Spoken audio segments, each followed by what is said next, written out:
So the warnings didn't come at all. No warnings at all. What's going on here? No warning about the health or anything at all. High level alert and oh no.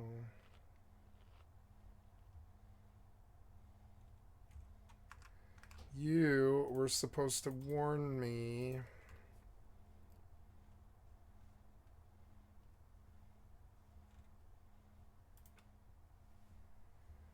What?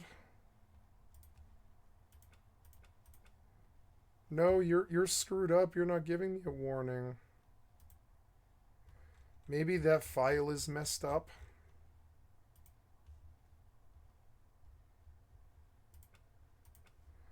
No, you're just messed up. I don't know. Maybe I need to now.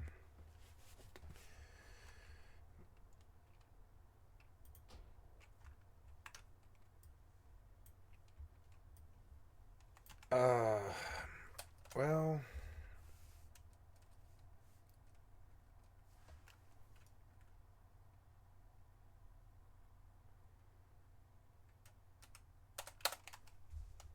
At least I didn't die. I forgot that I was going to Brill, and I just like kind of ran out there looking for a named mob, and then I got wasted.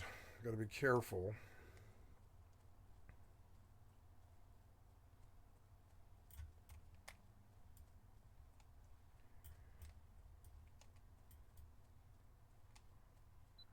Oh no. No.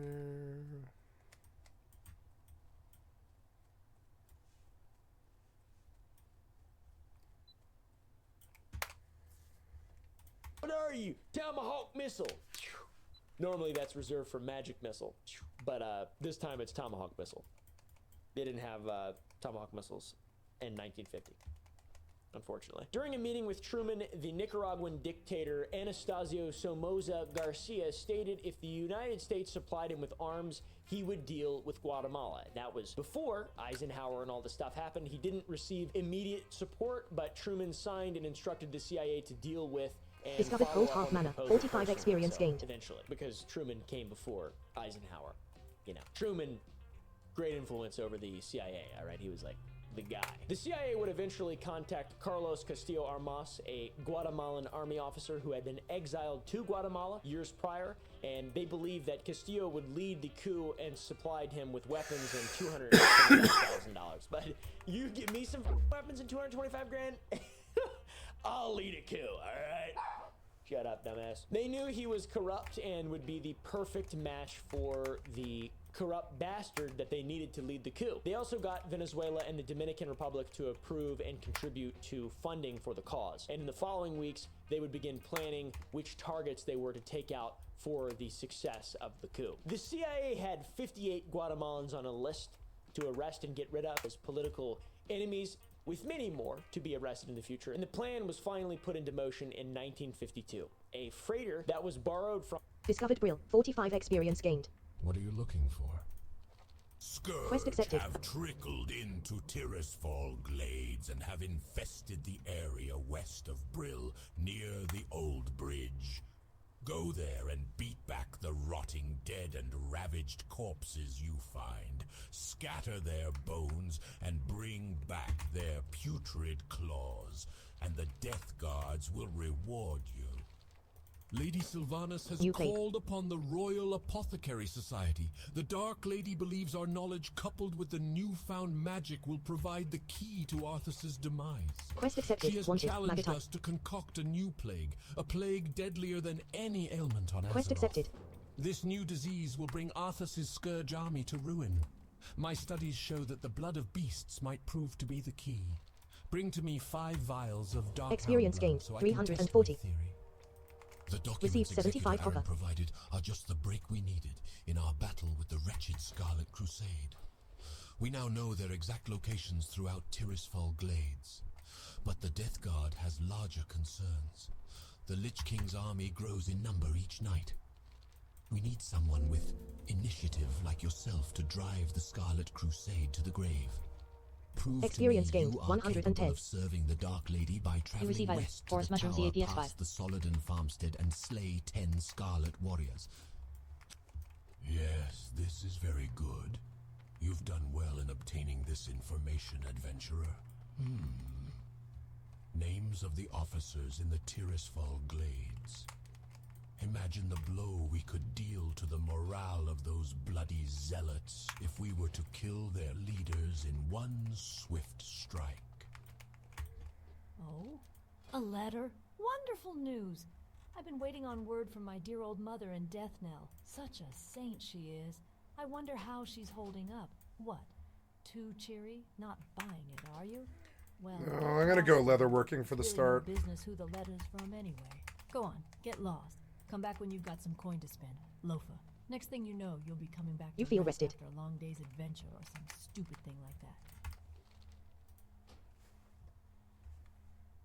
Gallows End Tavern is now your home.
One per base? Oh, are they like... Oh, they're weapon rack light. Or that's a weapon rack light. That was a light. This is a weapon rack light. I didn't know the difference. Oops. Okay, so... 165. Can I learn the weapon rack light? Oh, I want that knife. And the suppressor. Time to go buy a pistol from the outpost and make some bullets.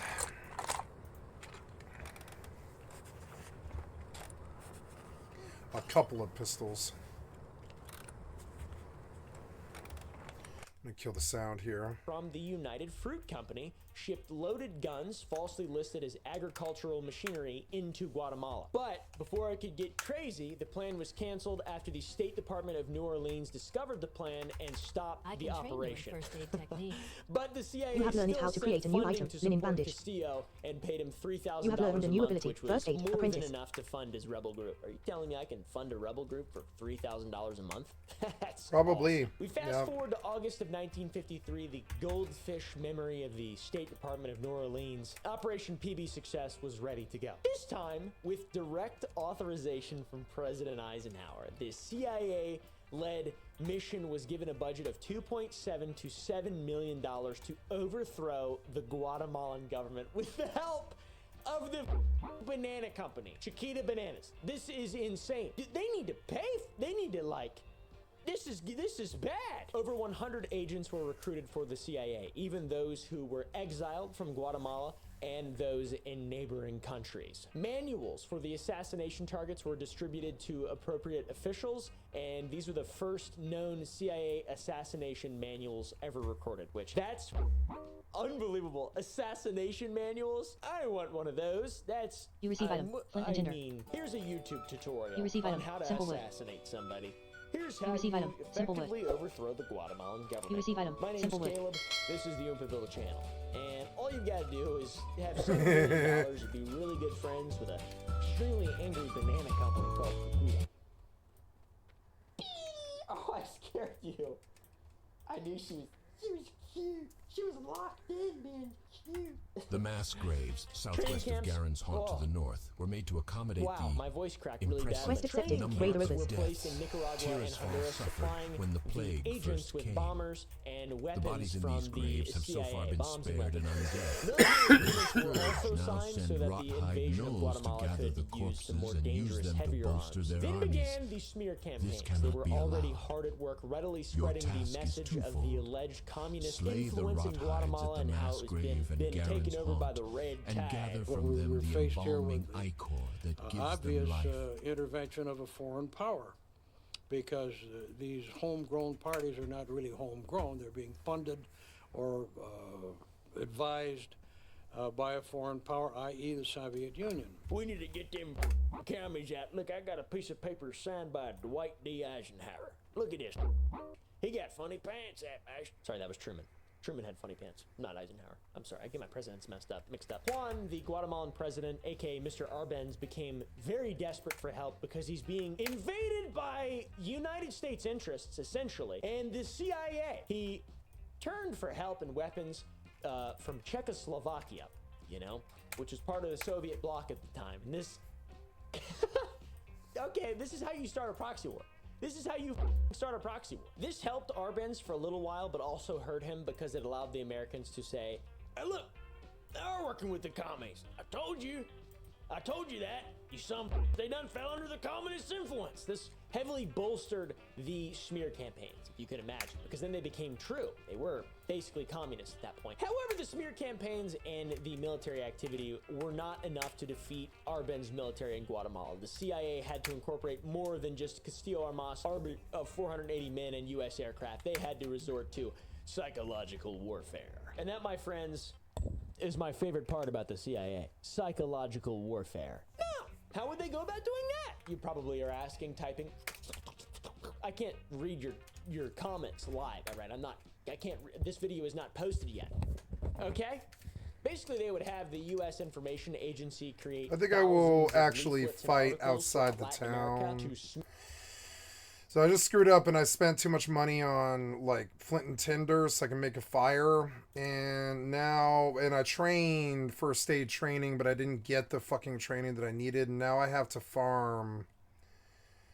Like, I guess I just wait and I farm quests and stuff until I have enough money to get professions, which was kind of dumb, but I need to be able to skin and I didn't save the money and I'm stupid. 14 copper for that. Maybe I can train skinning for 10 and get a skinning knife for... Maybe I can get maybe I can get what I need. I need to go investigate. I left too early. And then I also need to farm outside probably these rotting deads to get the money to leave this area because I'm too poor to leave this area. I love the survival aspects of hardcore. SSF felt right, but this feels better. I keep feeling like I'm experimenting.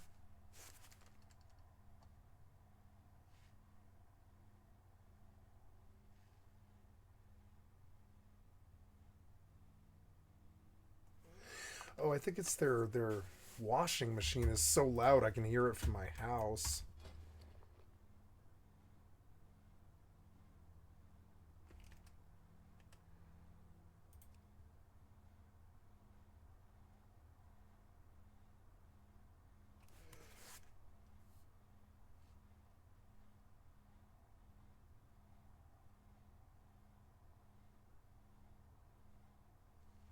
What is that sound?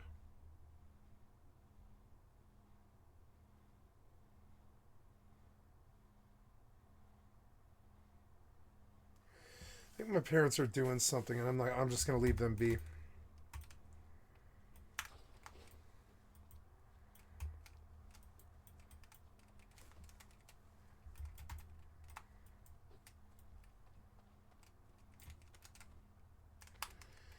Oh, I don't remember where this skinning trainer is here. I'm gonna have to find it. Excuse me. Fuck. Skinning knife is 82 copper. Son of a bitch. I'm gonna have to farm like right here. Like we're gonna have to farm right here just to be able to get the goddamn training I need. Where is the journeyman alchemist? But where's the skinning trainer? I'm gonna have to ask a guard. I forget. What are you looking for? Which profession? You aiming to be a taxidermist? I don't like people who think they can stuff and mount me because they think I'm dead. No? Good. Look for Rand Robart at a camp to the southeast of town. To get to him, take the road southeast out of Brill and hang a left at the intersection.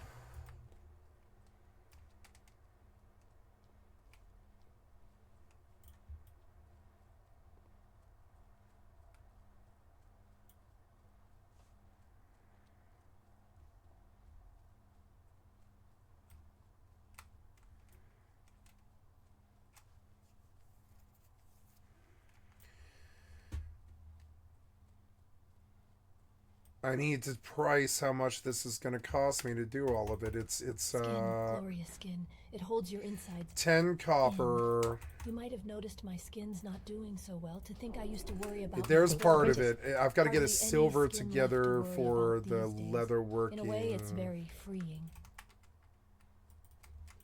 Skin, glorious skin. It holds your insides in. You might have noticed my skin's Quest not accepted. doing so Rearguard well. patrol. To think I used to worry about my pores.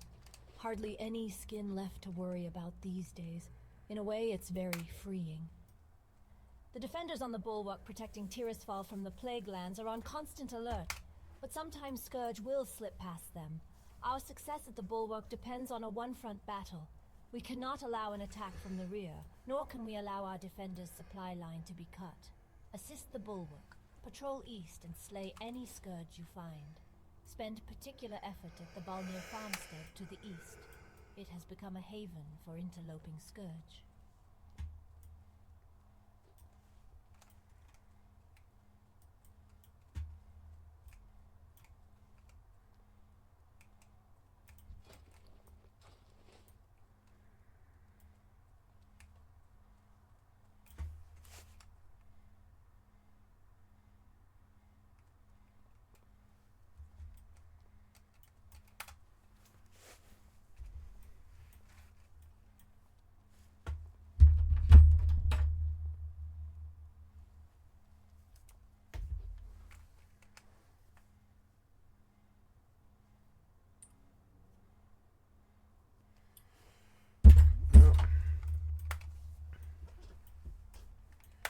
I think I'm okay.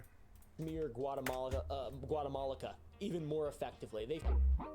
They threw the kitchen sink at him, bud. These leaflets, the article writing, also the government screening footage of Guatemala to show that they were falling into communist influence. They even targeted political leaders who weren't loyal to the US, sending them wooden coffins, non-functioning bombs, and nooses to just truly make it just Guatemala's the bad guy and we're the good guy or else kind of deal, you know? Pretty cool. The most successful part of their psychological warfare misinformation campaign was a radio station called the Voice of Liberation. Very Far Cry, very video game tropey. It all comes from this, guys. Everything comes from Quest the accepted. CIA. Bordeaux's task.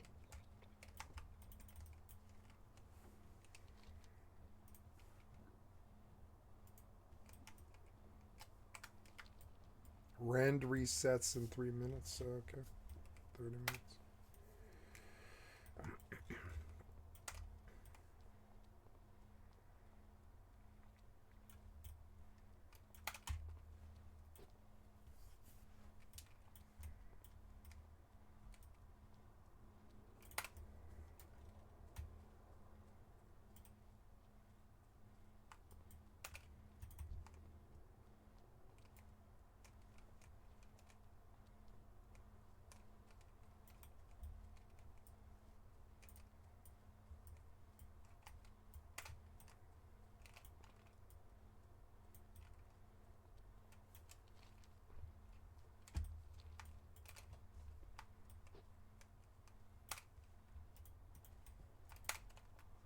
Broadcasting on May 1st, 1954, spreading anti-communist propaganda and urging the people of Guatemala to resist the Arbenz government and support the opposition. Guatemala, patria querida. Guatemaltecos hermanos. The people of Guatemala, we are fighting against... I mean, maybe there's a snippet of it. That would actually be kind of cool to put as B-roll. You can't break a man the way you break a dog. That wasn't it. Anyways, the station claimed to be transmitting from a secret location within the jungle, a claim that many listeners believed, because that's extremely compelling and cool, and he's like, oh, it's one of us. He's got his own little radio. This is Far Cry. The broadcasts reached so widely that even foreign countries considered it as an authentic source of information. However, the content was actually recorded and produced in Miami. Okay, guys, and it was shipped and broadcast via a mobile transmitter in Central America. And the station transmitted 2-hour bulletins twice a day, reaching as far as the capital of Guatemala, ensuring that everyone could hear it. On the 18th of June, 1954, Castillo Armas led a small force across the border from Honduras into Guatemala, and although their initial efforts were not particularly successful, the psychological impact of the radio broadcasts had convinced the Guatemalan government that the rebels were far stronger than they actually were. And with the CIA's assistance, Castillo Armas's force were able to call in aircraft support, including P-57s, to bomb strategic locations. Boom, boom, explosion, explosion. I don't want to do too much because my dogs will bark at me and I'll get really angry and I'll see red. And you'll see my incel rage. This aerial bombardment further weakened Ireland's governmental resolve, which led to many soldiers laying down their weapons and to surrender and believing that all hope was lost. As one might when they're getting bombed by the most powerful country in the world. The Guatemalan government became increasingly desperate as Arbenz clung to the belief that his military still could fend off the invaders, and in his desperation, Arbenz armed a select corps of officers and even distributed weapons to civilians, hoping that they could help repel the attackers. However, this decision backfired disastrously, as many of his own forces just turned against him because if you can't beat him, join him, I guess. Classic. And you can't beat the CIA, so, you know. I'm an asset. Hello, schizophrenic man. I'm a CIA asset. The situation quickly unraveled, with his troops defecting and the psychological impact of the propaganda. Arbenz lost his will to continue the fight, and on June 27, 1954, he resigned from his position. Todos sabemos cómo han bombardeado y ametrallado ciudades, inmolado a mujeres, niños, ancianos y elementos civiles indefensos. And by October of 1954, Castillo Armas became president, winning 99.999% of the vote as the sole candidate. I love that. I love that so much. This happens so many times, bro, where people just, they vote and they're like, well, who's on the ballot? Just one guy who won by a landslide. Yeah, that makes sense, I guess. Has that ever happened where it's just some guy everybody likes? There's gotta be just some guy who nobody really wants to run against because they're like, yeah, that guy's awesome. And he wasn't installed or supplanted by the CIA or some kind of evil alien regime. regime or whatever. Anyways, despite the apparent victory, the conflict was not entirely over. The CIA launched Operation PB History, aimed at recovering and removing any incriminating documents left by the Arbenz administration. Their goal was to find evidence that the Guatemalan government had been under Soviet influence, and they scoured Arbenz's personal belongings, police records, and over 500,000 documents, but they found nothing to substantiate their claims. This failure, as you probably can imagine, led to some fairly widespread anti-American sentiment and shame, as the United States became known for toppling a legitimate democratic regime to protect the corporate interests of a banana company. Yep, that's pretty cool. And it wasn't until 1999 that President Bill Clinton formally apologized to Guatemala for the atrocities committed by the US-backed dictatorship. Yeah, so it's like 50 years late, or whatever the... I will reaffirm America's commitment to shed light on the dark events of the past so that they are never repeated, and to help you implement the peace accords in a way that ensures that the human rights of the Guatemalan people are always respected. By the way, that isn't all. It isn't all. It didn't just end in the 50s and then we're just like, hey, sorry. 40 years later, the coup had far-reaching consequences. It sparked a civil war in Guatemala that lasted from 1960 to 1996, during which 200,000 civilians were killed. And many believe that this brutal conflict was the direct result of the coup, which, in my opinion, relatively well highlights the devastating impact of our disgusting meddling and intervention in the region. You are now AFK, away from keyboard. CIA black sites. So skip ahead a bit. In the early 2000s, the public began to question the existence of black sites, secret, off-the-grid locations used by the government to detain prisoners in foreign countries for interrogation and often just abuse and torture as well, which sometimes they're assholes and they deserve it, but not all the time. Can y'all stop whatever the you're doing? I'm gonna take you to a CIA black site. They're fun now. They're like little Disneyland. Little Disneyland places they got. Oh, what are you doing right now? She's like, Don't you dare take me to a CIA black site. I love Karl Marx. I'm a communist. I don't think the CIA is all that in a bag of chips. you do what? You're dumb as hell. You're stupid as nails long. They love it when I talk to them. These black sites, you can probably imagine, allowed the government, our government, to operate without public oversight. And there was no solid proof of their existence until an article was published by Dana Priest on November 2nd, 2005, and it brought them to light. I actually remember when this came out. I was 9 years old. I was 9 years old, and I was reading the Times, and I saw that,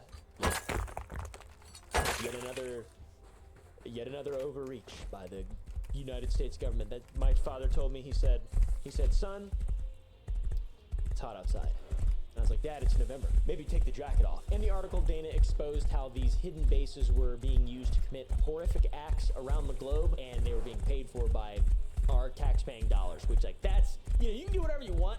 Really, I don't give a fuck. But, like, at the same time, if I'm paying for it, then you can sit and spend. We don't want you. I don't want to pay you to do stuff like that. Feed people instead. Feed people and let me buy more land. Don't take taxes from it. Maybe instead of preventing me from buying more land and starting businesses, maybe prevent foreign adversaries from doing that in my local area. Maybe China. Maybe prevent China from doing that in Texas, maybe. Or something. I'm not sure. Maybe, I don't know. Maybe protect us.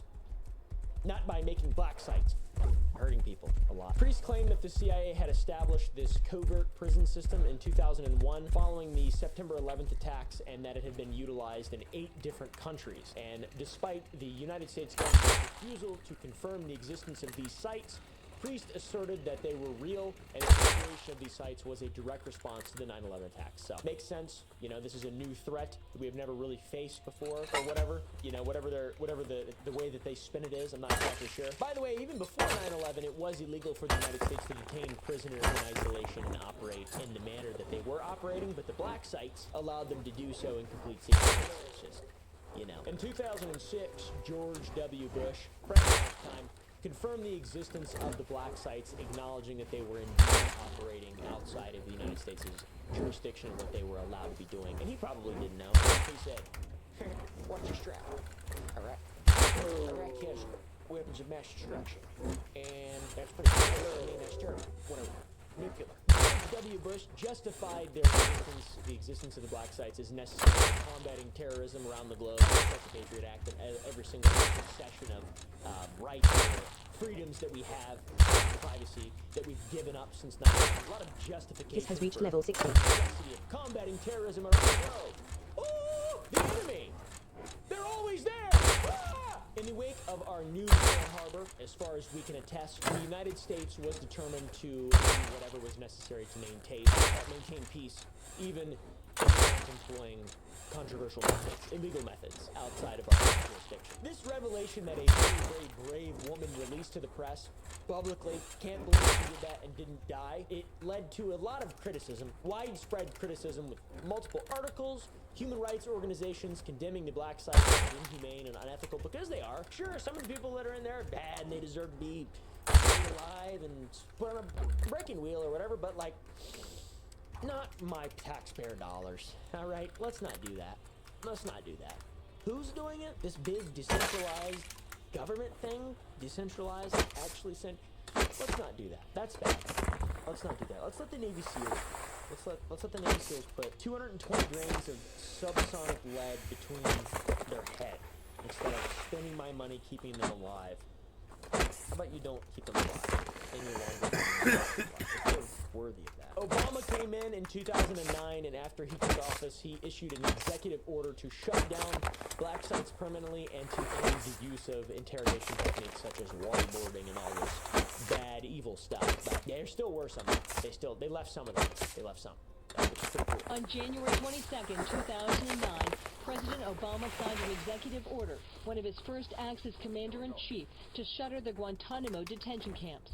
But at the close of his second term, the promise is unfulfilled. So what exactly was a black site, and how exactly did these things come to exist, and why? What the is a black site? These secret locations were scattered across the globe, used to detain high-value targets to extract critical information from them. To put this into perspective, imagine a scenario similar to the game Ghost Recon Wildlands. Heads, don't you move. Relax. Nice. Oh god, dude. I pooped the party. Nobody move! This is a robbery! If I see any one of you mother bitches move, I'm gonna execute every last one of you. Specially chosen spec ops team is deployed into a country. They must investigate, fight their way through, and capture high-value targets, and then transport them to a black site for interrogation and torture. It's a chilling thought, and those guys are really scary, and yeah, God bless America. And yeah, these were real, unlike Ghost Recon Wildlands, which was incredibly overrated, and like, well, maybe it was, I don't know, very repetitive. I don't like those games very much. I like them, but almost. You know, like, it's fun, but it's almost fun. Make it an RPG game. Make it an RPG game. Give me skills and shit. Make it a RPG. I think there is skills. Make it better. One of the most notorious black sites was located in Poland, known in reports as Sterkiewicz. This site became one of the most controversial and significant black sites in the War on Terror. A European court has found that Poland allowed the CIA to run a secret rendition and interrogation camp at a military base in the country. The Strasbourg-based court found Poland had cooperated in the preparation and execution of CIA rendition, secret detention and interrogation operations on its territory. Among those reportedly held at Sterkiewicz, Khalid Sheikh Mohammed, the alleged mastermind behind the 9/11 attacks, and Abu Zabuyada, bunch of assholes, to be honest. Khalid Sheikh Mohammed actually has a hearing later this year against the United States of America for some of the stuff that he did and some of the stuff they found out. But it's this famous photo of him sitting there and he's like, or whatever, it looks like Saddam Hussein. I thought it was Saddam Hussein for a long time. No, Khalid Sheikh Mohammed. Guy's an asshole, but like, the reality of the situation is he's really bad, but it's like bigger, it's a bigger problem, it's a really complicated, complex issue, and I'd like to know your guys' thoughts down below. In my mind, I'm like, yeah, you can torture him and all that stuff, but then it's like, they also do stuff to good people, though. Like, a lot of the stuff that the CIA has done and these people have done is like, to good people, though, and they've just kind of meddled and manipulated and, you know, were responsible for a lot of things that they claim they weren't responsible for, etc., etc., etc., so... complicated. I don't know. I say shut them down. Shut them down. Let me run it. The existence of these operations at the end of the day really underscores the lengths to which the United States was willing to go to combat terrorism to keep us all safe at home. Khalid Sheikh Mohammed was subjected to extreme forms of torture, including waterboarding, where he was reportedly waterboarded over 180 times in a single month. That's a lot of times. And Abu Zubaydah faced similar treatment enduring waterboarding around 83 times. Rookie numbers. Get them numbers up. Waterboarding is a horrific technique that and pushes you to the brink of death. You do that over and over and over and over and over again. And you do this in small confined spaces, make people really uncomfortable, introduce positions that induce claustrophobia, you keep them awake for days on ends. These are the methods that were used in the black sites to break prisoners physically and mentally, eventually driving them to the point where they are told. But it doesn't work though. A lot of that stuff doesn't really work. They just don't talk, or they just say shit. They confess to shit. Like, torture doesn't really do anything, especially not to people who are literally willing to die for their cause. Like, it does nothing, bro. I tell you what, I just tell them whatever they say. Who do you work for? And I'd say, Joe Biden. I don't know. During the heyday of the black sites and the torture, there was a lot of anger and hatred towards those who had attacked the United States. For good reason, obviously. This led to a willingness and readiness to use any means necessary to protect us against terrorism and whatever the fuck. Be it terrorism, it was communism, now it's terrorism. Like, that's the difference, really. It's the same thing, but it's, like, different, you know. Anyways, one particularly bizarre form of psychological torture involved playing a declassified playlist of music on a loop, with songs ranging from the Bee Gees' Stayin' Alive to Drowning Pool's Bodies. Oh, I hate that song. It's hilarious. Darkly so. Dark humor, liberal. Relax. It's funny to imagine the torturers dancing to the Bee Gees while prisoners endure. You can tell, like, eventually your mind breaks. You're like cracked out to the Bee Gees. You're like, you can tell by the way you're just like, you're mocking it. And you're like, blah, blah, blah, blah, blah, blah, blah. You're like dancing to it. And you're just like, it is like the 85th time you've heard it that day. And you're like, oh no, after the first 6 hours of it, this song had meaning. But now I just dance to this crazy beat that I invent to my head to the song. And I go, blah, blah, blah, blah, in my head to try and give myself some other song that isn't the Bee Gees Stayin' Alive or whatever. Fucking sound torture is so annoying.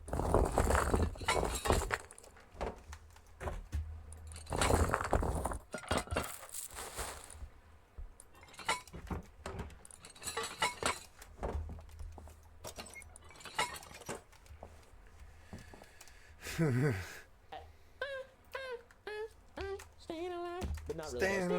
Not really, though. You're dying. So it's humorous and all that stuff, and torture You're dying. like that and everything, ethical and all that stuff. But also, they did kill thousands of people. A lot of these individuals, not all of them, but a lot of the individuals did kill thousands of people and were responsible for horrible. So, you know, the song choice does raise questions. I don't know if the guards were just playing their favorite songs or what the fuck exactly was going on. You are no longer AFK. Inadvertently turned that into instruments of torture. I tell you what. You listen to Spotify with me for a day, I'm using it as an instrument of torture as well. If you get tired of Chappelle Roan, and like, I don't know, whatever the fuck else I've been listening to, let's see. Just play the first one. Irish music. Little funk. A little bit of that. A little bit of that. A little bit of this. We mentioned the black site in Poland. There were numerous other black sites around the world, including locations in Thailand, Lithuania, and Afghanistan. And one of the most infamous of these facilities Discovered Solid in and Farmstead, Afghanistan 55 was known experience as gained. the Salt Pit. It was a repurposed brick mine turned into a black site prison.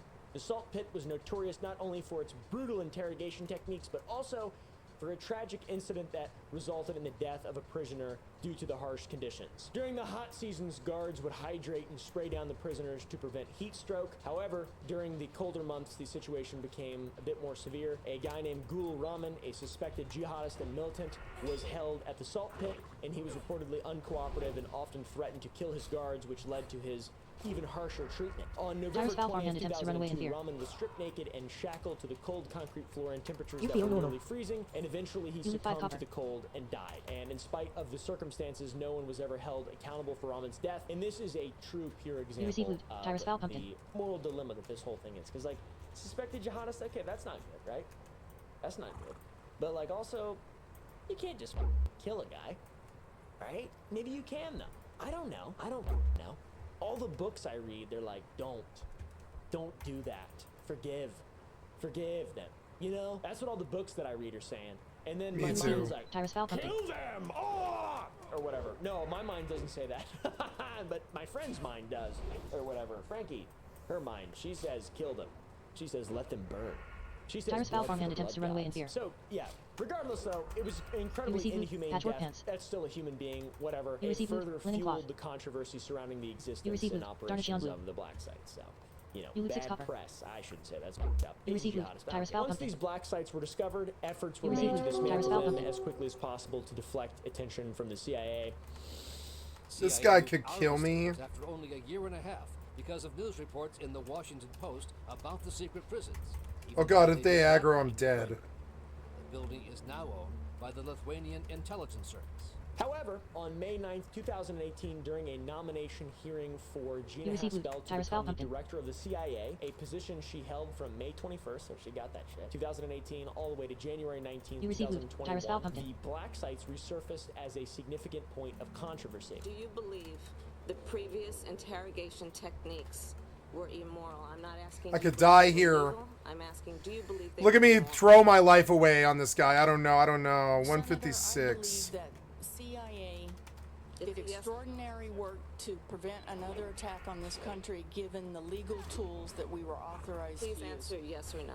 And the hearing sparked discussions about the black sites, raising questions about redacted sections of what records, what happened and what actually transpired at them. I was told that interrogation experts had designed. I'm not gonna make it. That the highest legal authority in the United States had approved it, and that the president Farmer of Saladin the attempts to United run away in States fear. had approved it. Oh, he ran. Trusted leadership at the Central Intelligence Agency. The hearings. I think I better just let him go. He's gonna kill me. He's gonna kill me. Programs of the CIA, questioning her role in overseeing the Yeah, his pat's gonna kill me. Abusive and torturous methods on prisoners. So I believe I and my colleagues in the counter. Oh, thank God I lived.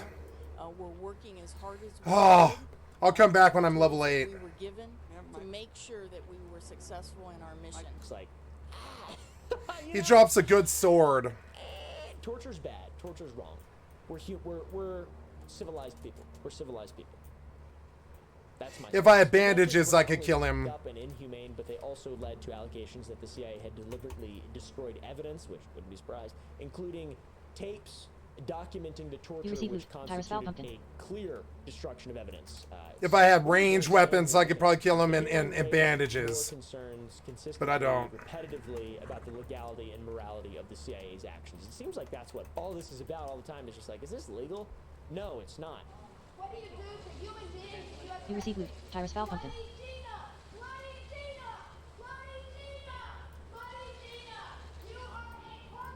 Some reports suggested that the torture techniques used were used despite being largely ineffective. That's where it's like interesting to me because it doesn't even work. So why are you doing it? It's got to be bad for the people who are doing it as well. It can't be good unless you're a fucking psychopath, I guess. The implication was that the CIA used a systematic effort to cover up the abuse and strategies employed at these black sites and once again, more controversial practices from our big brother. Gina was involved in the black sites. She faced significant opposition, but she was never punished. It doesn't seem like. It's not like she was actually doing it, so I'm not really sure. She was literally rewarded for all this stuff by being granted the top position in the CIA and probably one of the most influential positions in the entire government, I think. I'm not sure, but black sites are still around there. Let me know what you guys think about that one, because I've got to be careful Farmer with what I Saladin attempts say. to run I know away in I'm fear. just crude, and I make a lot of jokes, and I balk, and You I receive loot. comment, and Saladin's I trousers. use humor, and I'm You an receive idiot loot. and stuff. Shiny red apple X3. But Worthless at the end of loot. the day, Worthless. I do Loot 14 try copper. to be an ethical person. I try pretty hard. But I did I it. read a lot of books about ethics, hermeticism, or whatever the fuck. I don't know. I don't want to be a bad guy. And sometimes it feels like being a bad guy is doing the easy thing. And doing the easy thing is hurting people. Not literally, physically hurting them, but like exacting, what does your ego want you to do? And the hard thing. Oh, I didn't get enough pumpkins? Okay.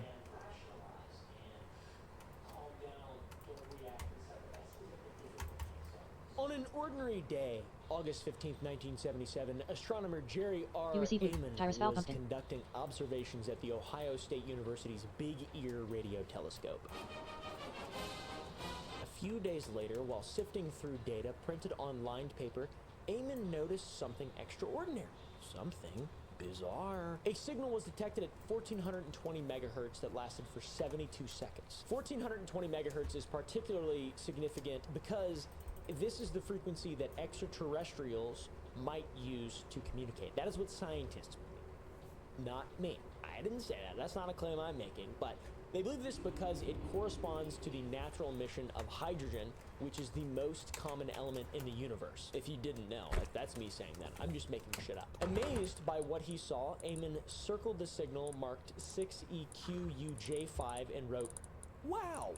in the margin, a reaction that has since become incredibly iconic in the search for extraterrestrials. You've seen this. You've seen the WoW signal. There's a movie about it. It's called Alien. You ever seen that Alien movie where she listens to the thing and it goes boom, boom, boom, boom, Coleman Farthing says, and ha, that just happened eternal undeath to the cursed to Agamemnons. the Boeing ship? The sequence Coleman Farthing says, thank you, 6EQUJ5 Lee. might You look have tempered the like cold a rage in my heart. random jumble of letters and numbers, You feel but rested. it isn't.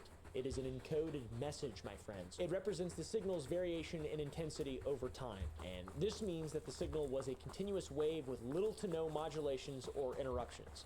And if that sounds a bit complex, I'm not going to explain it. That's just the way it is. Just kidding. Think of it this way. The signal lasted for a significant amount of time, it was strong, and it remained consistent throughout. Its length, intensity, and the lack of interruptions made it particularly noteworthy. Its shaft, its girth, its length, it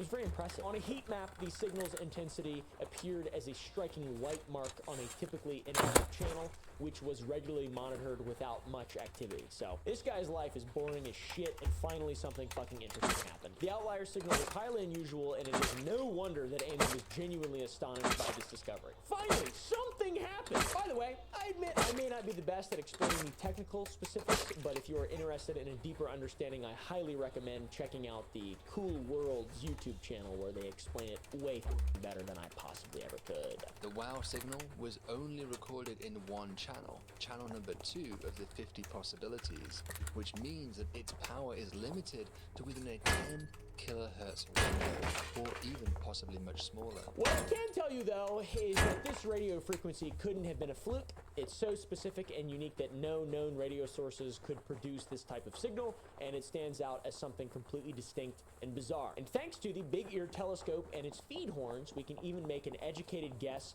as to where it originated. Now, I keep saying telescope. What the f? How's a telescope read sound and shit? How is that possible? That's what I say when I learn about that. You tell me everything's a wave and it's all just different frequencies? Man, that makes me really not want to kill my neighbor so much. Or whatever.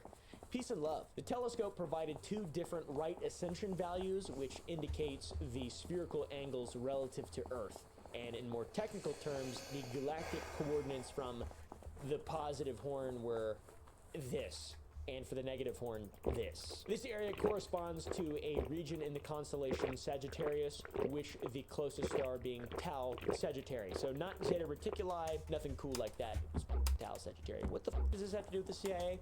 I'll get to it. There are multiple hypotheses regarding the origin of this signal, with some suggesting it could have been a rotating lighthouse-like source, a signal swooping in frequency, or a one-time burst, some kind of fluke, some kind of strange thing we don't yet understand. Various scientific theories have also speculated that the signal might have been a reflection off of space debris or an illegally transmitted signal within the 1420 megahertz frequency range, which also is possible and, seems more likely than aliens. Interestingly, it is I can train now terrestrial and buy the skinning knife and all that. Frequency, because it's like it's good. An important one. It is reserved exclusively for astronomical studies, which is pretty interesting, you know? It's kind of cool we have reserved frequencies, but you receive item. Skinning if knife. I didn't know that shit, you give me a ham radio, I'm gonna start transmitting. I didn't know you need a license for that shit. I'm sorry. I apologize. It's my formal apology. Anyways, these explanations seem to be particularly improbable because replicating that specific noise over such a long duration would be nearly impossible with current equipment that we have. And if the signal were terrestrial, meaning it originated from our own planet, maybe that's a more... You have performed your experience gained, well, 625. You are received 1 silver, yourself 75 quite copper. An asset to the Dark Lady's You receive item. army. Laced pumpkin. Harmless Quest pumpkins, accepted. right? Fields of grief. Or so it would seem. If we are to defeat Arthas's advances from the north and the human infestation from the south, we need to start realizing the full potential of our gift of undeath. With a little ingenuity, a simple pumpkin becomes an agent for our Dark Lady. This pumpkin, laced with my latest formula, will prove to be quite a treat. Yet another Scarlet Zealot has been captured and is being kept in the cellar of the Gallows End Tavern. Take this pumpkin to the Fool.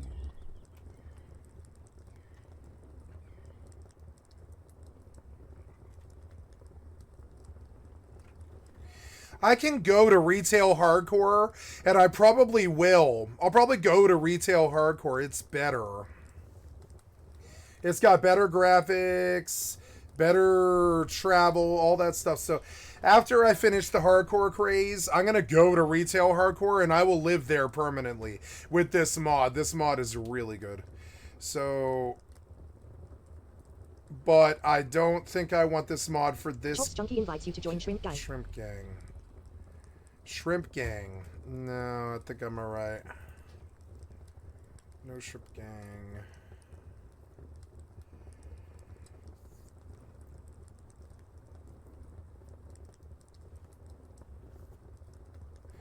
I don't really understand why hardcore is not letting me use the...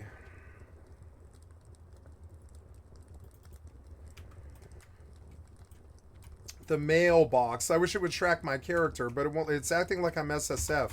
I'm not SSF, no. Hardcore mode is enabled. Okay, well, then I want to turn off the mod, you know. It sucks, but yeah.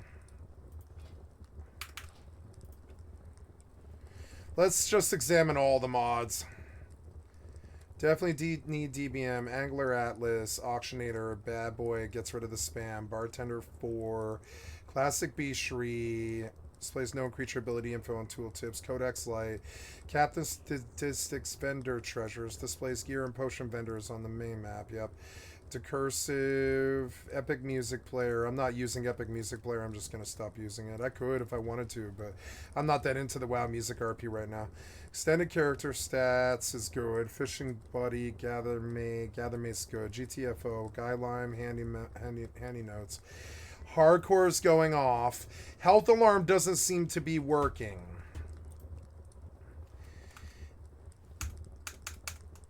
I can't remember what you do.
So, but yeah, but this health add-on is not working, and it's dumb, and it scares me because I kind of need it.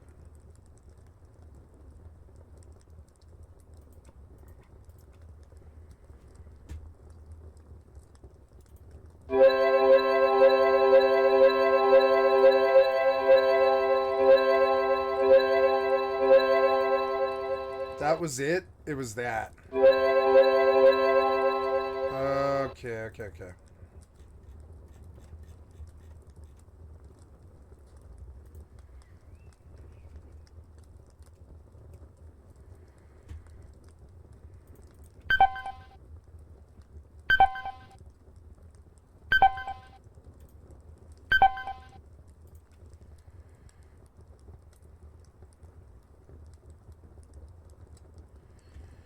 There's my warning. That's what it was. It was that bad setting. Okay, there we go.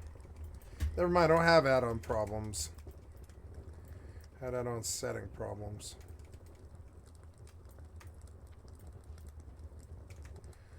Wait, where's this turning? Is it the basement? What's that sound? It's, oh god, it's, yeah, it's the, I'm standing on that fucking trash can. I'm like, what is that sound?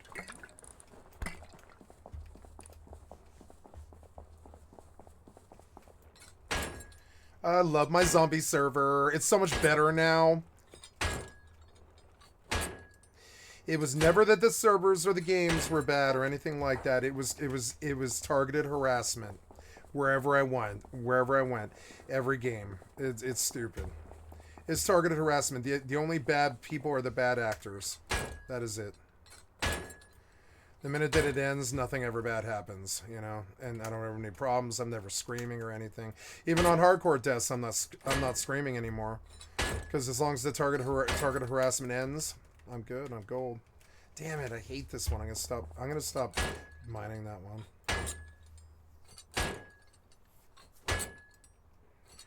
Need a jackhammer, damn it. Alright, let's go recycle, even though it's not really anything. It is some income. Oh, maybe I've killed enough zombies now, probably. I think I'm getting 500 scrap here, and I'll make a T2. Yeah, hey, cool. Fucking sweet, complete. Yeah, available tasks. We're going to go, how many? 500 zombies this time. That's cool. Take. I like the zombie quests. They really help. I actually really like it. Okay, we're going to go... I have 500 scrap now, which sort of changes things for me, so I'm going to leave. I'm going to leave right now. I'm not going to wait. That greed, that's what gets you killed.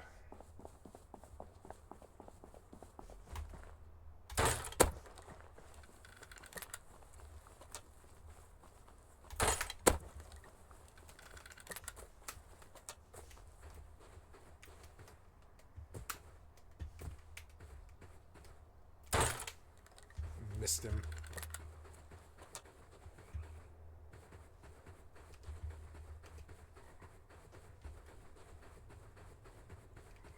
$500 scrap is good. We'll just go to T2 right now. I'll just buy it right through it. T2 is sweet. Remove a lot of my... Oh, there's a boat right there. The fuck is that? There's a rib right there. Well, that's mine now. Did they run out of fuel? Why did you buy a rib and why is it out there? How did you buy a rib? Aren't they like 750 fucking scrap or something? Why did you buy a rib? Why is there a rib out there? Do I have a pair of flippers here? I don't. How do I not have flippers? I don't have flippers here. Oh, really? I don't have flippers here? Damn it. Damn it. Alright, go out there. I want you to leave all this because something bad might happen. No. Well, yeah. Leave the tools and stuff, yeah. Leave the tools currently. This is too much fuel. Yeah, we go on minimize here. Yeah. Minimize everything. We're going out there, but yeah, what the fuck is that? Or, well, yeah, 5 fuel will probably get the rib to shore. And maybe I have a rib now, and I'll use the rib to go to the, Why is there a rib right there?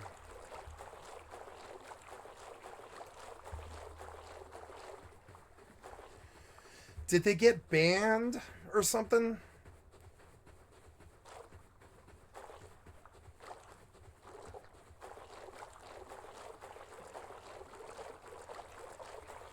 No, they ran out of fuel. I wonder if that tugboat I got is still sitting there. I don't have enough fuel to find out, but boy, I'd like to go look.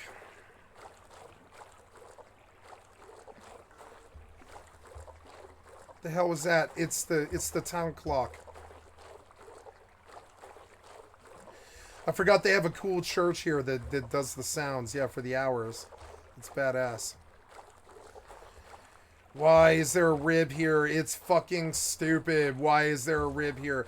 It's so low IQ. Rust players are so fucking dumb. They're so dumb. They're so low IQ. Like, why? Like, why? A rib is, on this server, is 750 scrap or something. Why would you blow that much money? And why is it just sitting here?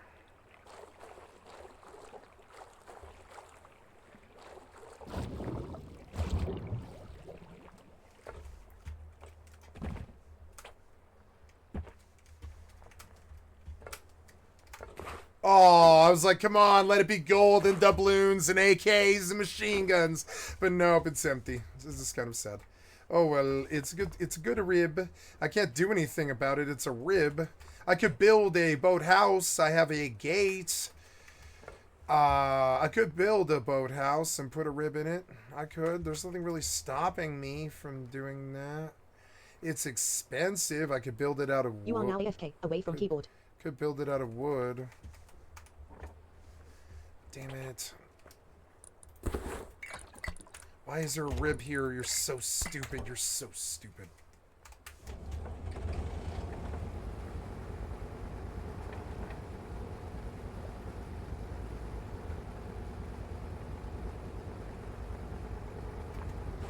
Do you know what a rib is? It's this thing that if you don't put it inside something, it just, you know, it just withers away at the end of the day when the server resets. Why would you buy a rib? I guess they like left it for me. They're like, hey, if you want to make something for this, you can have it. I think somebody left this on purpose, I guess. Wait, what was that sound? The hell was that sound? You are no longer AFK. What was that sound? Okay, I don't even know. I don't know. Okay, take all this to the market. We have to go buy her fire crystals. I need to get inside. The rib is in good condition, I believe. I don't even think it's hurt or anything. Why did somebody leave a rib? It's so dumb. They must have, like, used it for the day and then left it because they were going to leave it anyways, I guess. And they just ran out of fuel right there and hopped out and ran to the outpost, maybe. That must be what it is.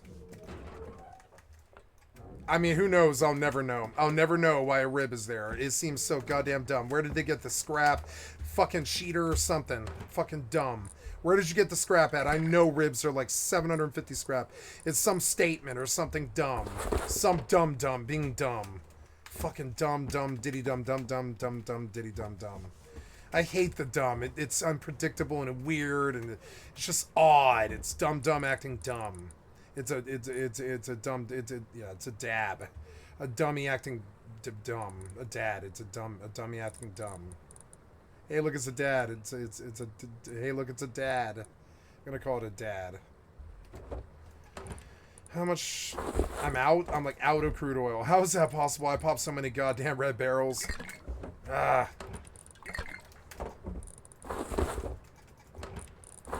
Okay, we're gonna put this thing on the wall since it was free. Need a battery. That thing, is it done? No, but it's getting there. Nice. 400 metal frags is good. It is good. Am I in yin? I am. Let's turn on the music. I have to go pee. I'll be right back. Oh yeah, I have the music turned off. I need to get that fixed. So...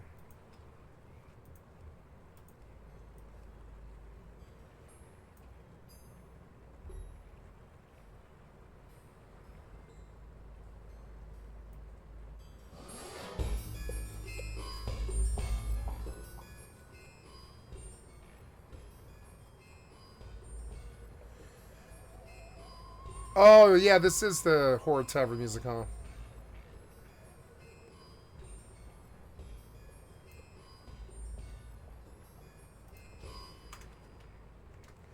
It's weird, but I like it.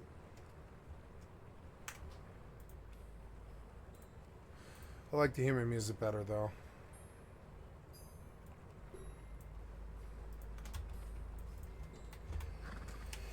Alright, well, I'm going to sit and be rested for a little while.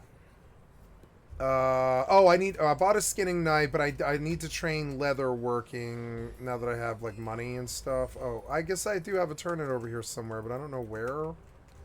Where is this? Oh, Fields of Grief. Okay. Oh, good. There's my mailbox. Yep.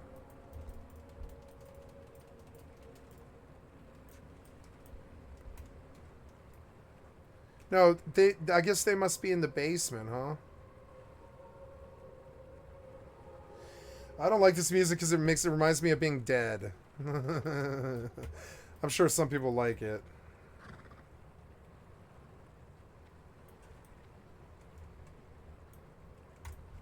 By the light, finally some food. Experience Sweet, gained sweet 160. pumpkin. Captured Scarlet Zealot says, I feel right. Captured Scarlet Zealot says, my mind my flesh I'm rotting.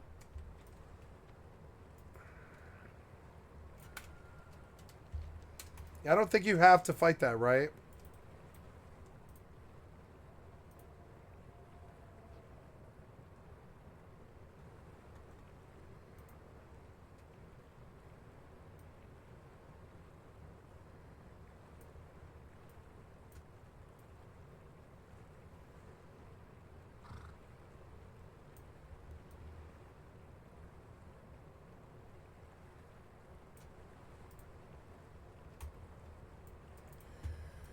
Okay, we're going to the next one. Oh no, I have to go get leather work. Yeah, I have to go get leather working because it's like armor. It's armor that I can get from skinning mobs and stuff. It definitely is beneficiary. So. Like the explanation, because then you could actually, you could, even that possibility is difficult to confirm given the unique characteristics of the signal, the WoW aspects of it. But let's just say there are terrestrials potentially responsible for the signal. Who are they?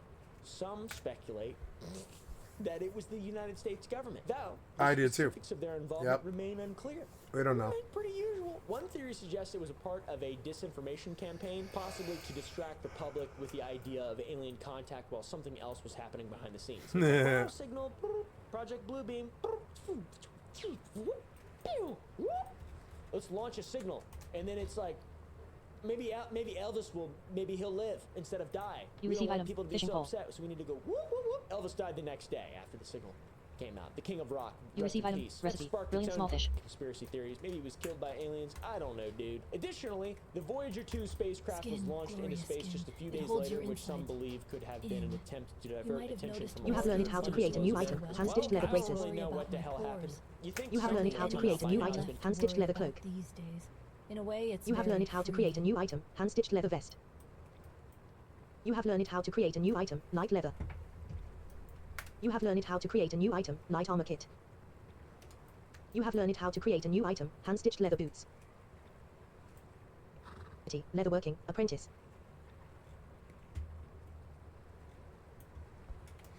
I am nervous about patrols on the map now, and I wish I knew what they were. If I type patrol into Curse Forge, do I get anything? No. And it sucks. Like, best mod for, like, patrols. WoW Hardcore. Best mod for faction patrols, right?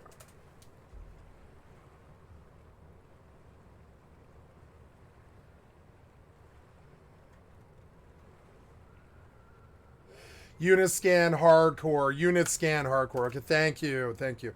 Unit scan. Unit scan is the one I was thinking. I was just going to remember the fucking name of it. Unit scan. Unit scan hardcore. There it is. Unit scan and unit scan hardcore. Go, go. Unit scan data. Unit scan rares. Unit scanner. All of it. Run all of it. Yep. Now, I want you to just exit game like full blown. Go to the inn and exit the game. It will just relog. That'll work. Now I won't die to so many patrols, you know. Let's see if anybody else has to see what else you have to say about this. Yeah.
Yeah, the alert good while playing actually annoyed me so much I started this whole thing.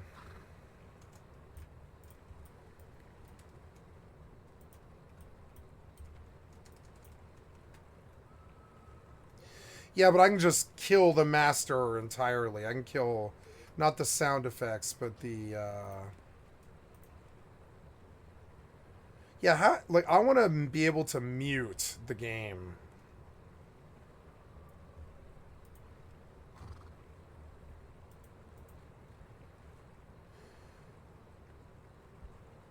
Oh, shit, yeah, you can just shift down narrow. Oh, yeah, you can master volume up and master volume down.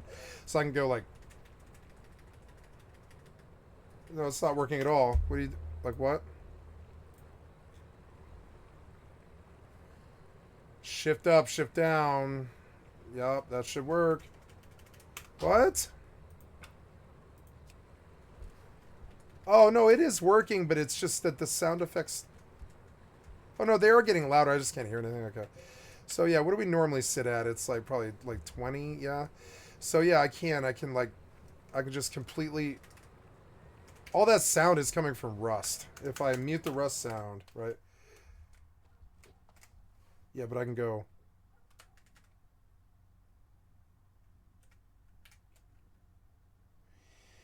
Yeah, and so I can turn off, like, when I'm traveling, I can turn off the warning, but I want the warning. I want to know where the paths are. I want to memorize it.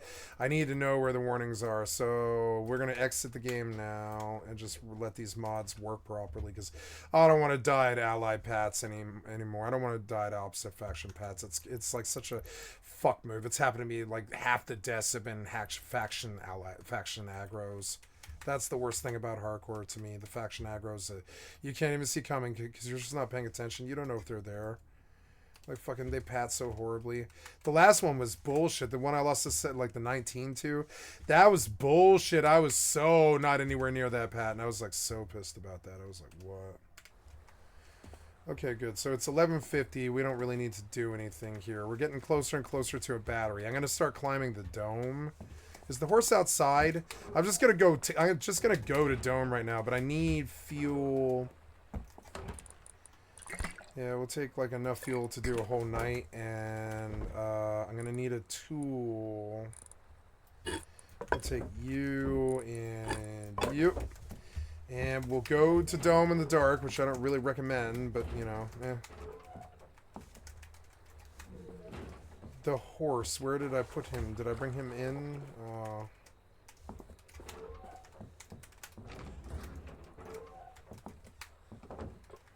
Yes, I did.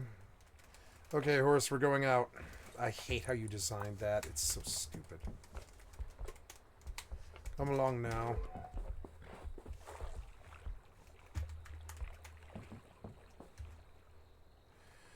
I guess I could refine all the crude that I find there. Stop bleeding. But I mean, I have an axe. So I could just chop a tree. That's fine. Let's do a midnight dome journey.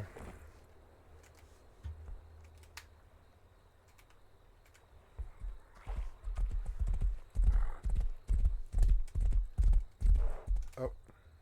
Damn it. Ah.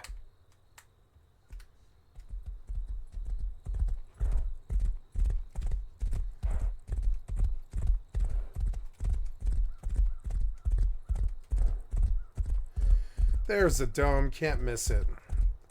One of the things you can do at night pretty easy. It used to be you couldn't see shit. You couldn't see this at all. I used to love night rust. It's such a different thing.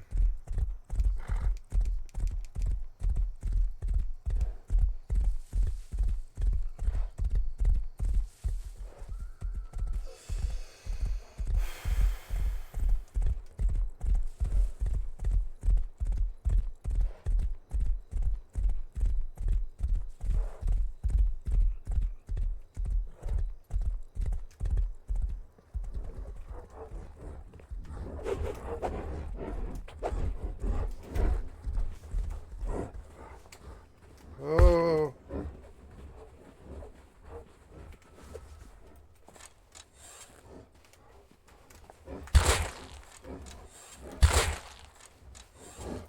At least I didn't get the bite on the horse.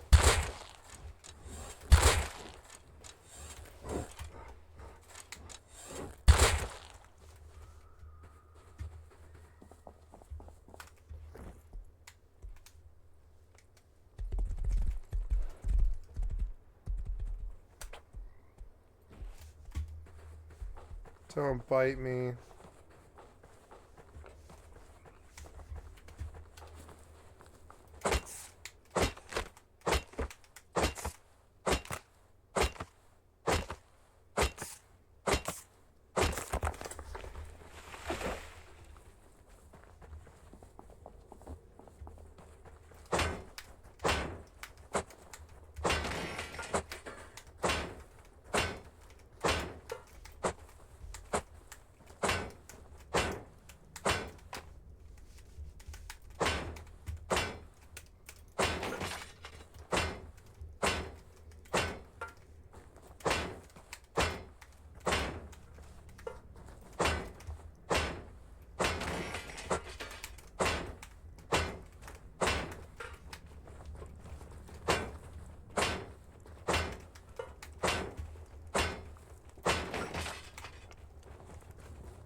No, actually, the other one's better.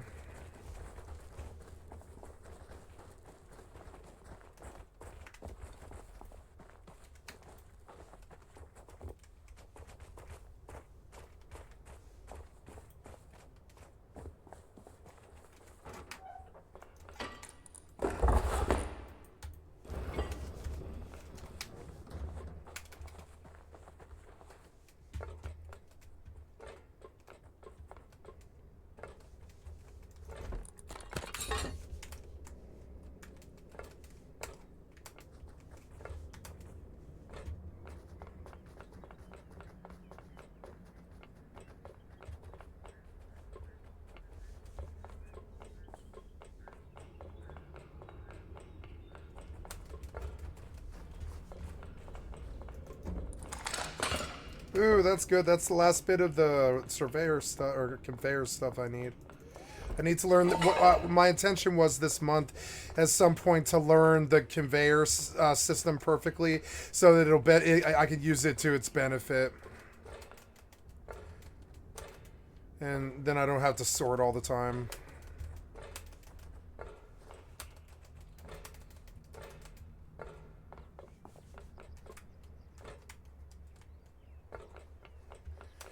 Nice, yeah, spent 6 hours coming to the dome. It's kind of fun.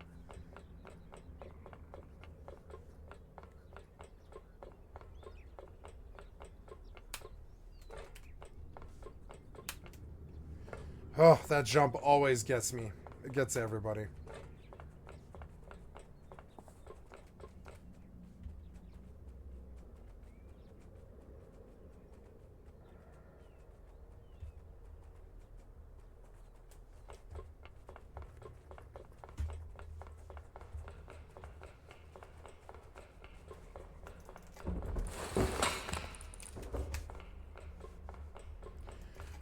Fucking milk crates better been there. They better not have been hellying the crates or anything like that. I'll be so mad.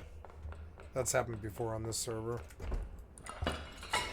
There's usually a milk crate you can get to, but I forget how you do it. It's like... Yeah, it's that one, isn't it? Yeah, that one. There's a milk crate. So, yeah, but yeah. How did I used to do this? I think it's like you come over here. Yep. You come to that, and you jump down. Ah, not too good. I mean, it's not bad. So it's not bad. I could convert my ceiling into a grow, I suppose.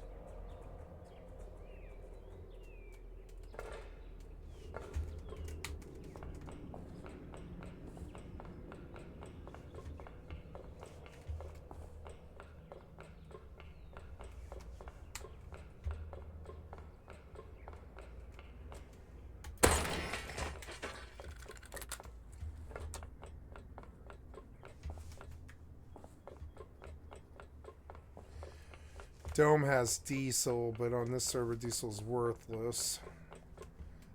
Yay, 3 milk crates. Same crap. Unfair. Ooh, oh, you scared me. I thought it was a, it sucks. That's not what I wanted. Annoying. Worthless Drek. Fucking annoying. Oh, well. Can't win them all. Sooner or later, it'll be good. I'll start coming here a lot.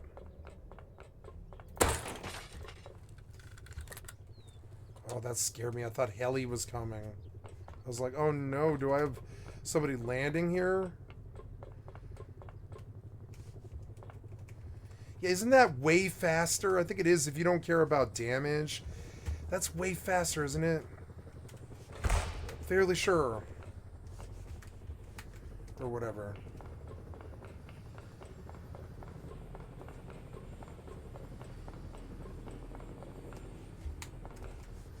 Yeah, how do you get down like way fast? But I don't think you can.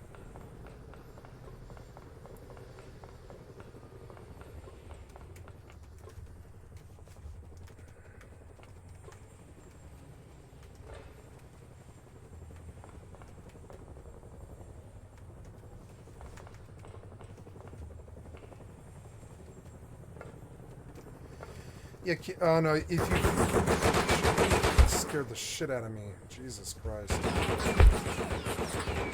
It's so annoying.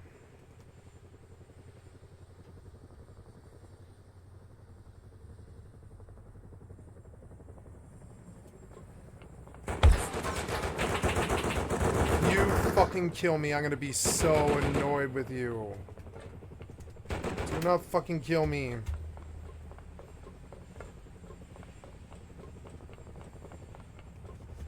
Do I have cloth? No. Please don't kill me. Please don't kill me. Please don't kill me. No.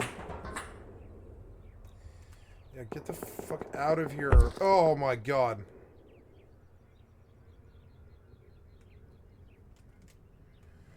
Come on, man. Now I can't take any fall damage. Tell me this wasn't on purpose. Oh my god. Like, where do I even go now? Like... Wait, no, I went the right way. I'm doing fine. I'm doing great.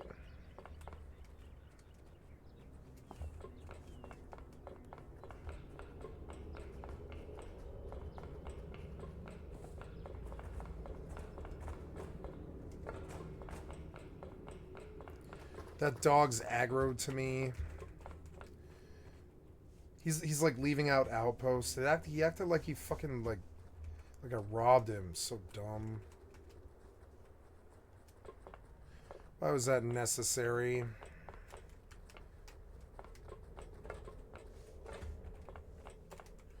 See, the shit in Rust, it's like designed to stop you. Most of the game is designed to stop you. It's the hardest game I've ever played, I think. It's not hard, it's just the stakes are high.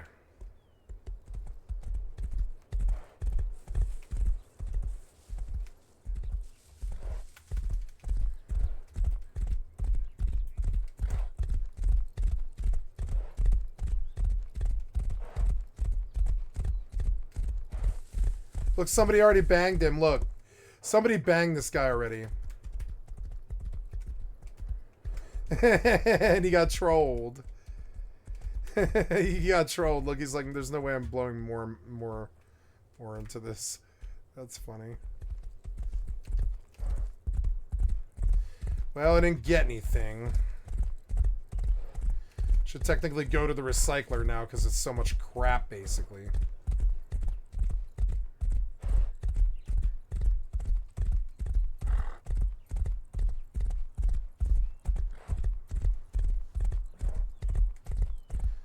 I'm gonna drop first. No. No, it's all recycle, all of it.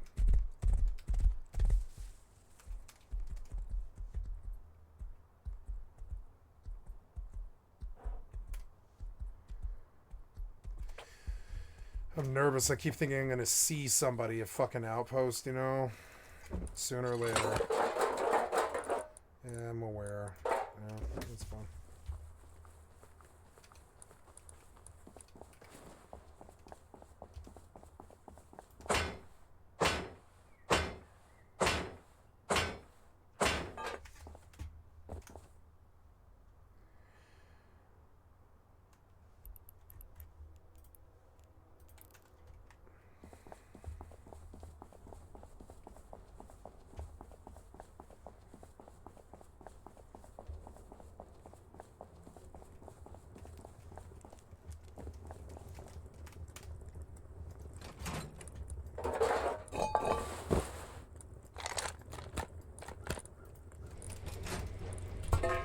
do like that.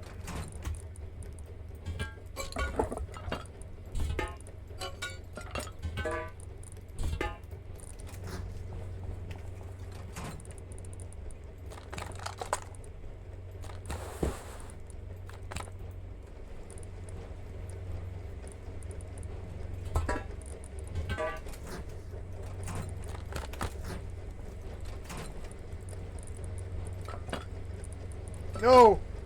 Ah!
%5 extra, that's it?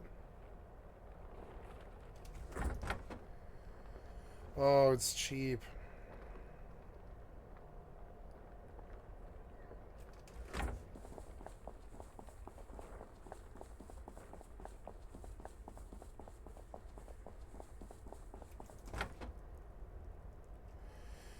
I need large battery, motherfucker, and windmill.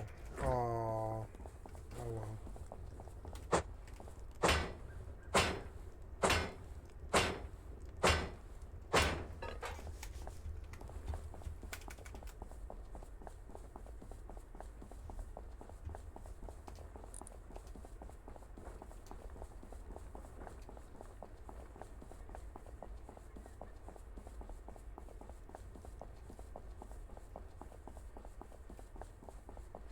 Nice, and then there were 3.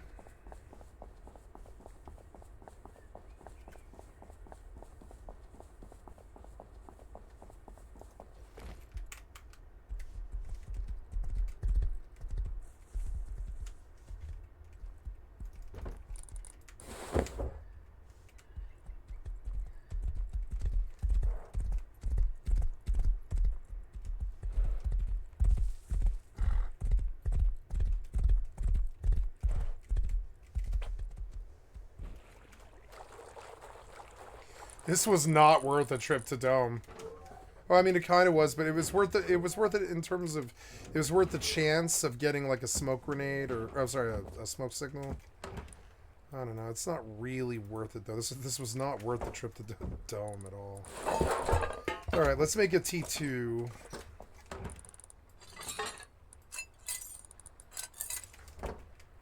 Oh, I'm gonna need wood. T2. Where shall I put this T2? I don't know, but I believe I'll put it right there, aiming out. Because I don't really need the T1, but I can get to it. I can use the T1 as a jump up for up there, right? I can go like blah, blah, like this, like a cat. I can go all running around the top of my thing here. Yep. I probably will just run a second floor here. Fuck it. That you can just jump up to. Why not?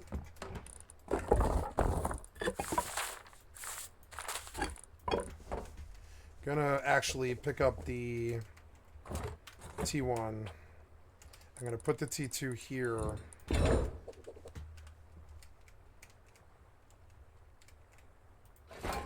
we go. And then,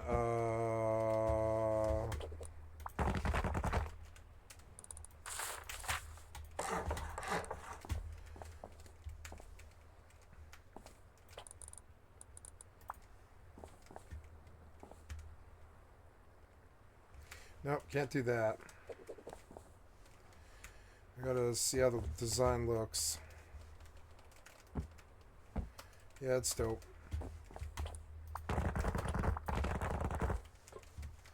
And get the bed away from the door.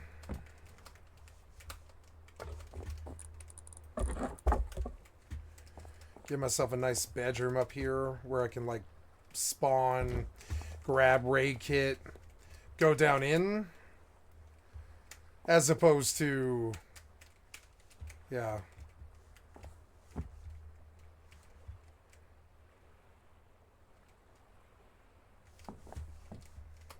This is probably how I'll build in the future.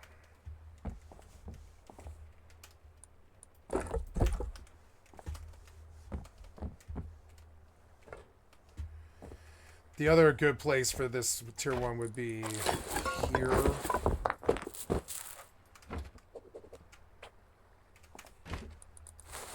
Shit.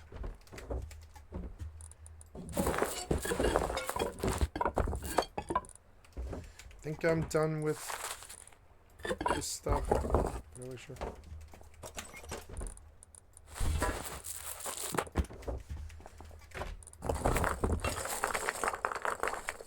Oh no, I needed the hammer. Okay, so there's this. Oh, did I hit something? No, it was acting like I hit something, but I was like, hit what? Oh no, I just got, I think I got like wedged. Yeah. Look, I can just like jump up here either way, and yep, it works pretty well. It's good design. I can screw around with design up here and everything. It'll be a dope base when I'm done with it. It'll have a fishing hole. I can stand here and I can like fish and stuff into the fishing hole. And yeah, it'll be cool. Can't fall in the fishing hole, so I'll put a, you know, like a guardrail. But yeah, I'll have a fishing hole with a water pump in it. And if I can find a water purifier, I'll do all of it slowly, and I'll work on the rust each day. Yep, nice light there, and a nice light there, right? Where's the other light? Oh, yeah, that's good light for there. Yeah. Okay, well, so what else? We're going to eat this potato, because it's going to be good. We're going to put pig meat away. Boxes need to go back down. Where did I put the box? Did I put the box away? I must have. Yeah, there we go. And then need small boxes for stuff like sulfur and well, I mean, I don't really need a small box for charcoal, but we could put down some more storage boxes now because that could be problematic if I don't. Yep, so there we go. It will begin to preserve charcoal here. And I'll never take more than a small box because I probably don't need that. Sulfur here. And this is more organized than I almost ever am, but that's alright. Oh yeah, can I do that? Oh no, I can't, but I can get it pretty far into it, yeah. Like that. There's no need for the floor, really. Yep. And,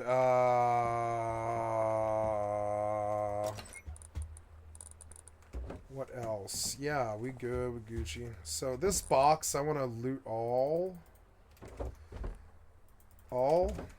Loot all.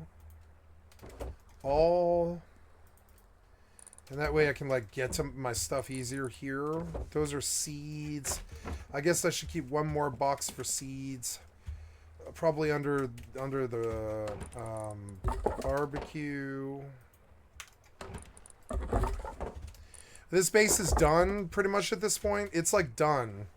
It needs little more things that it can get, like a T3, a full light system. I'll be working on the light system next, and it takes like RNG, so it takes a little while. It's fucking annoying. So we'll put this little box down here that we can reach that'll have seeds and food in it. Yeah, and I'm gonna pull out all of the food. Oh yeah, gotta research that bear rug. And take the leather that I've got and cover this place in bear rugs. Definitely. And I can also change the skin of them.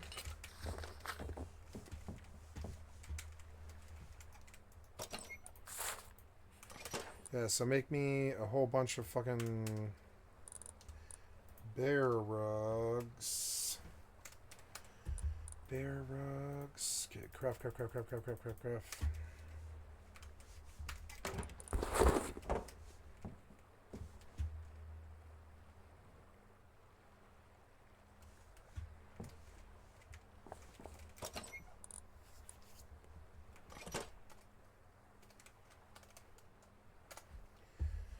Okay, and I think there's a panda one. The panda one's dope. It adds a lot of flavor to the fucking house.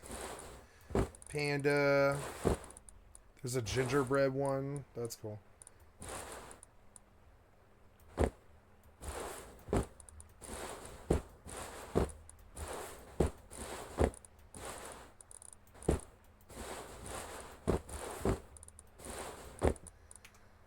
Okay, and oh, no, I wasn't totally done.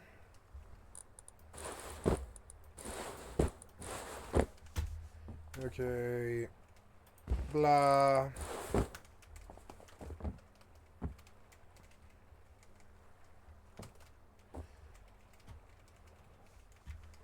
What? Blah. Blah. And blah.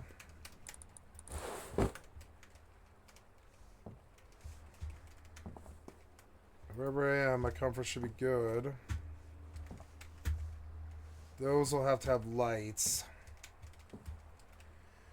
And so will these, but that's okay. We can put them where there isn't any. It makes no sense that I can't put that here. Blocked by the floor for some reason. What do you mean floor? There we go. And then up here by the bed. You don't like that because of the lamp, huh?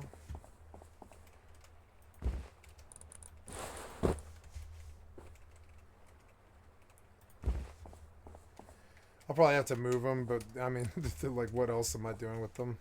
I suppose I'll put one out here in case I have a fight outside. I want to... Oh, no, I'm going to put a light there, but on the floor we can put one. Well, maybe I better do that floor, huh?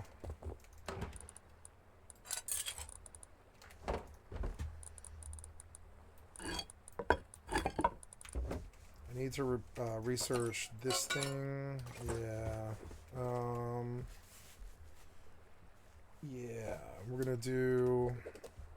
I really want to do a bunch of floor, but it might be really expensive, kind of. Yeah, I don't really have that much stuff. Not really. But it is making me nervous. To not make this, like, metal and stone is kind of scary to me. This especially. So, yeah.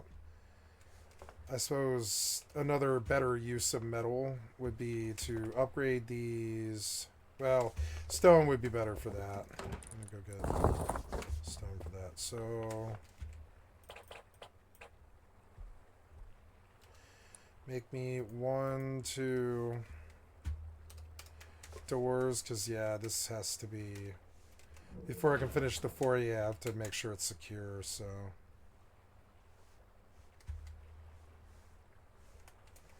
Fucking annoying.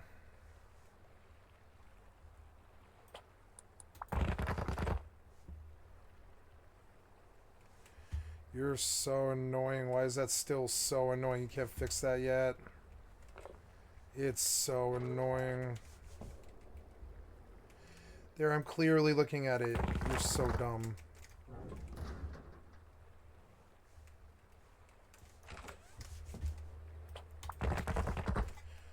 Okay, and then we're gonna pull...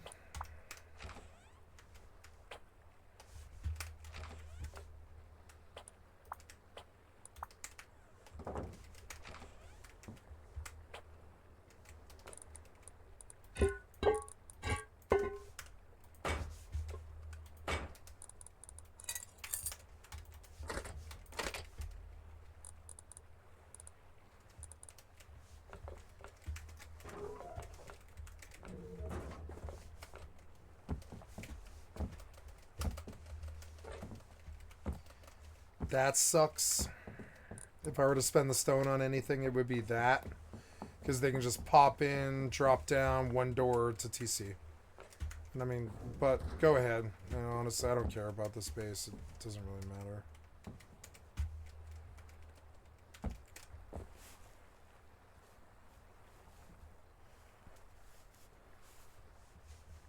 If you need to one door raid me. It is Rust. It'll give me a reason to build another base, the same exact base, inside of 5 hours.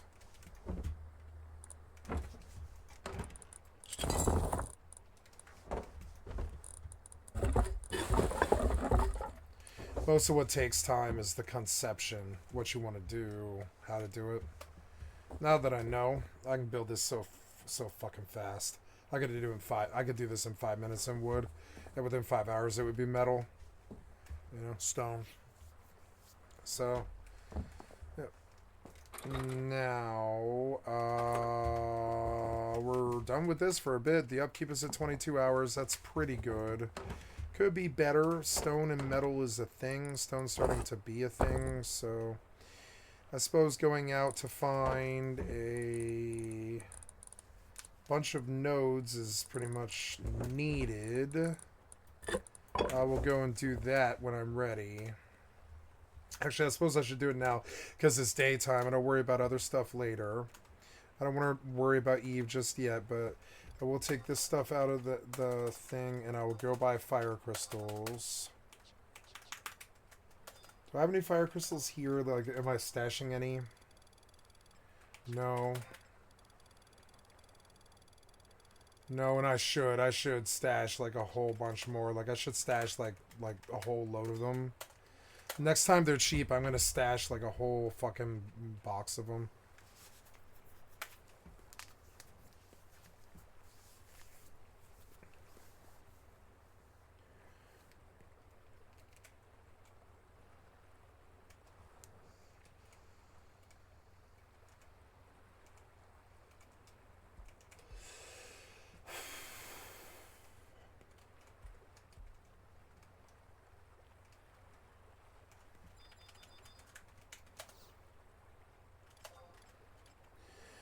I am trying to... 50 years. Another theory posits that the United States government may have created an artificial signal for the scientific community to detect as a way to test public reaction to potential alien contact. So, you know, what happens when aliens come? Let's find out. We gotta know, because they're coming. But still, once again, it's been 50 years, so it's like... They haven't come yet, and I'm getting tired. I'm getting tired of waiting. I've only been here for half that time, and I'm tired of waiting. I just want them to come. Yeah, anyways, they could have been observing whether people would panic or not, you know. Ever since that H.G. Wells War of the Worlds meme happened in the 1930s. I'll probably do a video about that one day. But, you know, observing hysteria is pretty... or creating hysteria. It's an interesting thing that the government has done a lot, to be honest. So the idea may sound far-fetched, but it is not outside the realm of possibility because the CIA has done way more fucking weird shit. There are more plausible explanations, though, such as the signal was maybe an accident, and in spite of months of research and focused efforts on that region of space, the signal was never detected again. It is conceivable that the government may have tried to conceal the origin of the signal because it was inadvertently linked to classified military technology. That's also potentially, and given the alien craze at the time, fueled by events of the Roswell incident just 30 years earlier, it is no surprise that people jumped quickly to the conclusion. It's awesome to see Oompa Loompa. But I'm very... Oompa Loompa. It's funny to see Oompaville completely descend into, like, right-wing conspiracy theory hell. I've been there. I do it every day. Your inventory is full. Could be that, kind of, maybe one of those things. I'm not exactly sure. Fun fact, though, the signal was so unique that several attempts to recover and identify it have failed, and to this day, nearly 50 years later after its first detection, no one has ever been able to find the signal again. But on the 35th anniversary of its discovery in 2012, the Arecibo Observatory marked the occasion by beaming a digital stream into space. And this transmission included about 10,000 Twitter messages organized by Nat Geo as a part of a promotion for one of their new shows, #Chasing UFOs. Along with the tweets, videos from celebrities like Stephen Oh Colbert, my God. Garcia, and the 2011 Miss Universe were also sent. Stephen Colbert's message read, "Greeting, intelligent life form. I am Stephen Colbert, and I come to you with an important message on behalf of the people of Earth. We are not delicious. In fact, we are kind of gamey, and we get stuck in your teeth. It's really embarrassing at a job interview. If you want something good to munch on, go to the Crab Nebula and bring a bit. Seriously, all you can eat." That is so funny. Greetings, intelligent alien life forms. I am Stephen Colbert, and I come to you with an important message on behalf of all the peoples of the Earth. We are not delicious. In fact, we're kind of gamey. And we get stuck in your teeth. It's really This seems embarrassing at a job DMCA to me, so I'm Not gonna at all. skip it. The Stargate Project. In 1977, the United States government initiated a secret project known as the Stargate Project. Also many other names. But this program focused on investigating the potential for psychic phenomena, specifically remote viewing for military and domestic applications. Remote viewing involves the ability to physically perceive events, locations, or information from a great distance. Very interesting. We've talked about MK Ultra before. I'll have a link to that video down below, or probably not, because I'm not gonna do it, and See, at least he admitted I it. ain't gonna tell him to do it, so it's just look up Oopaville MK Ultra.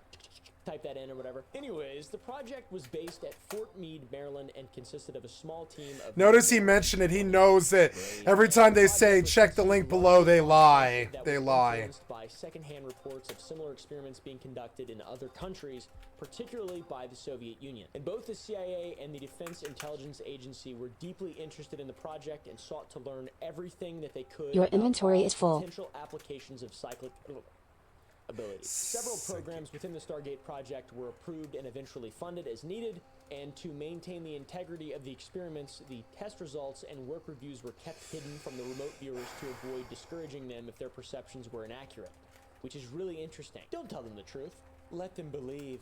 It might hurt them.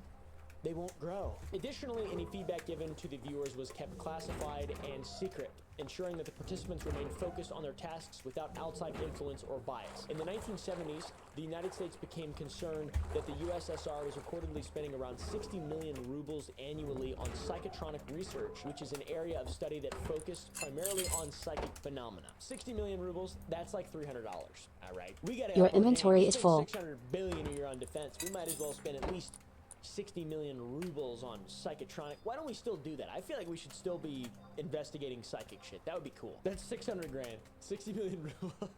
Anyways, dude, what the f? You just get a rich guy and he'd do that. So, all this information prompted the United States to investigate the potential of such phenomena for its own purposes. Obviously, can't let them get ahead. If they got psychics, we gotta have psychics too. Among those eventually tested in the Stargate Project was a former Burbank police officer and ex-Scientologist known as Pat Price, who became involved in one of these experiments. CIA hired Price away from us, and 4 months after joining the CIA, Price was dead.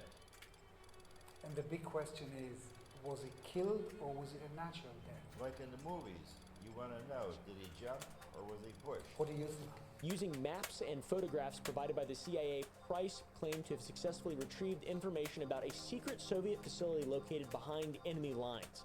And his apparent success led to his immediate full inclusion into the Stargate Project. This project, by the way, was taken so seriously that in July of 1975, he died, and his death under mysterious circumstances led to a ton of speculation. He reportedly died of a heart attack in his Las Vegas hotel room, but no autopsy was ever performed, and this was allegedly due to the intervention of an unknown individual with a briefcase. He had a heart attack, so even though he died unattended in a hotel room, they decided, they meaning the hospital and the police, to not make it a medical examiner case. So they didn't do an autopsy. Unknown individual with a briefcase, aka the G-Man. This led to conspiracy theories surrounding his death and its connection to his work in the Stargate Project. Also, this guy went from Scientology to the Stargate Project.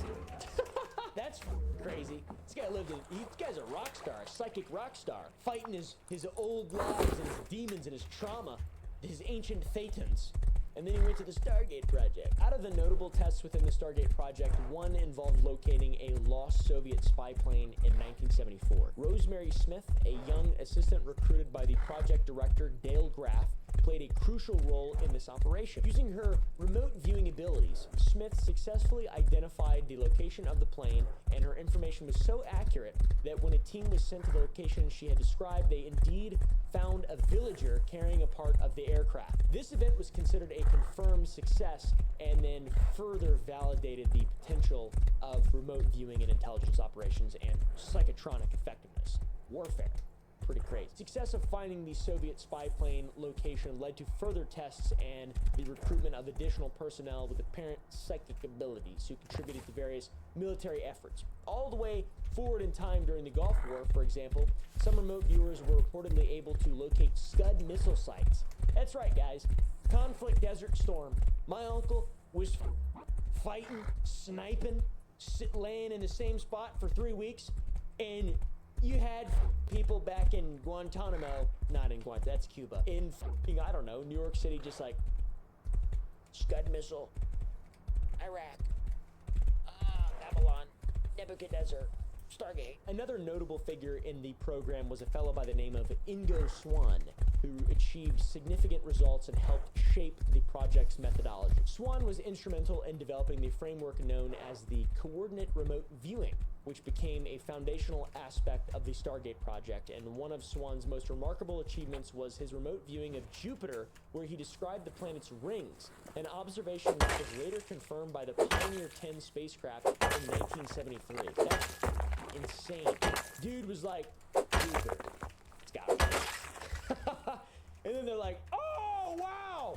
And then years later, they actually realize it, and they're like, that guy's a genius. This unexpected success gave Swann considerable credibility amongst both researchers and intelligence agencies.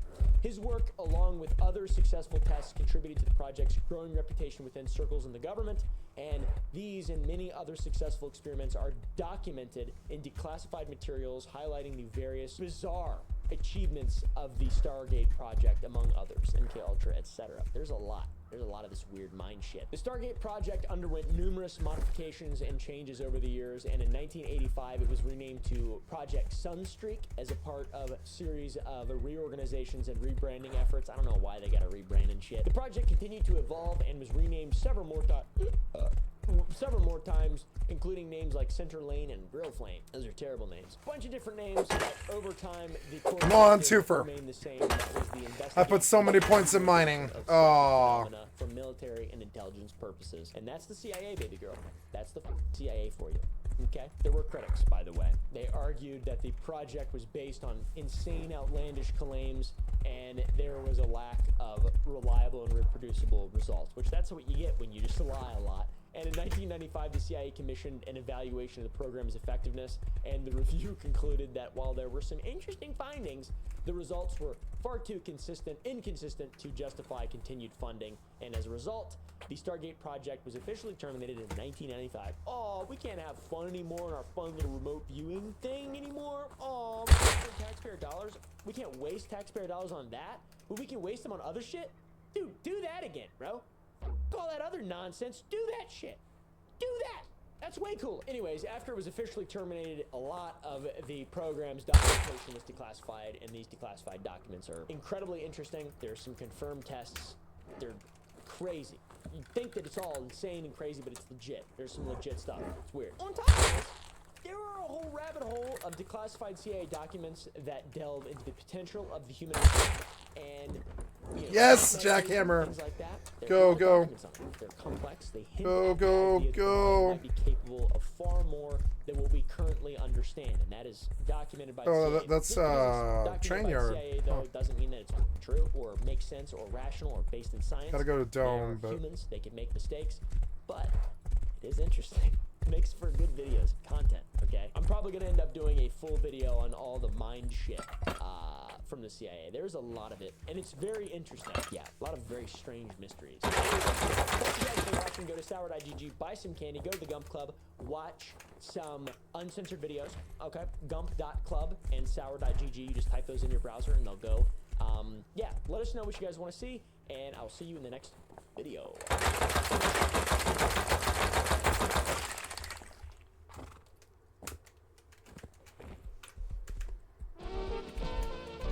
Oh, it's Oki. Yeah, the real world of Saturn RPGs. No, that's Madular. Yeah. No thanks. Oh no. Can't get a bite. Go. Who's living by lunch site? And is there ore out here? There isn't. Look, snow's like empty. Why is the ore so hard to get? It's so stupid. Yeah, sweet. Oh, gotta do it fast though. Fast. Go. I don't have any wood, do I? Nope. Okay. Fuck you. Oh, no. Must get my horse.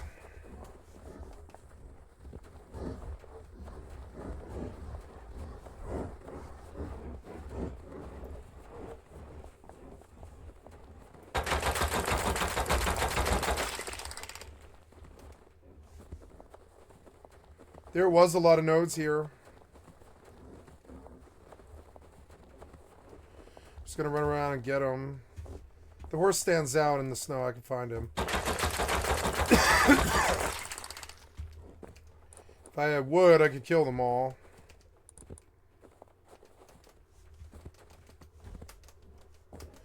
Oh, they're making the cliffs so much better. Yeah.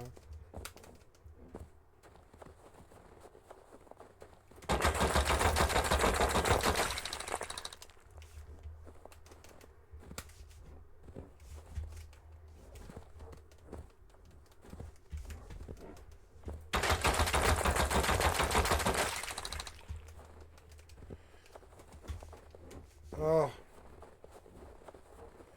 Can't leave the horse behind.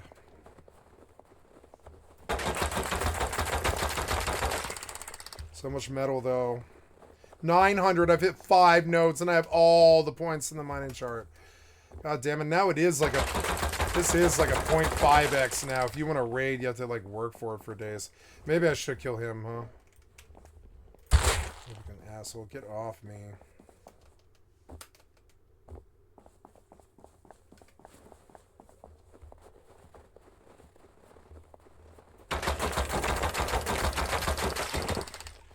All that cardio for one zombie, but I mean, like, I just wanted the nodes. It's easier to get on foot than it is to ride the horse around, get off, ride around, get off, ride around, get off.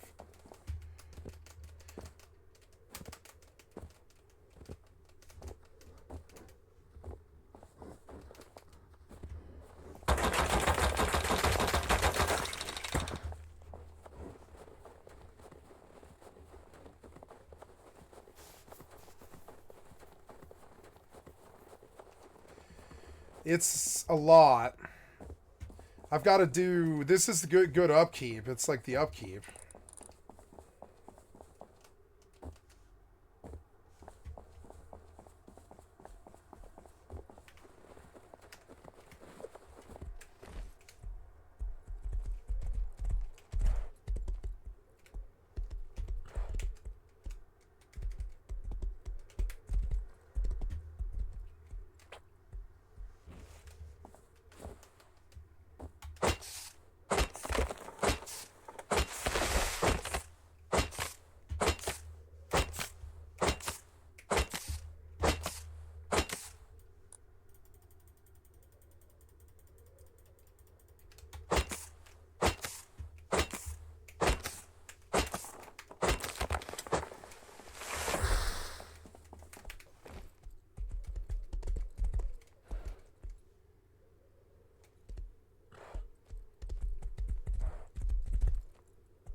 Run around with no arrows in the mag.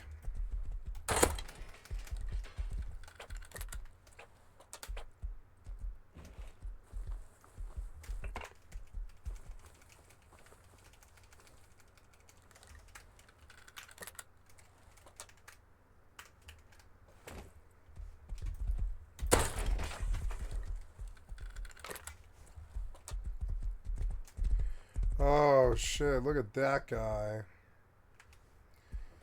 I better scan his base. Wow, yeah, he's living like right on the road, like brazen. What have we got here? What's that sound? It's a sidecar. Has it got fuel in it? No way.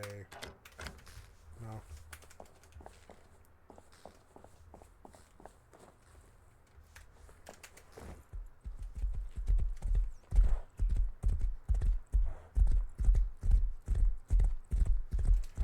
Well, it's good to know he's there.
Oh.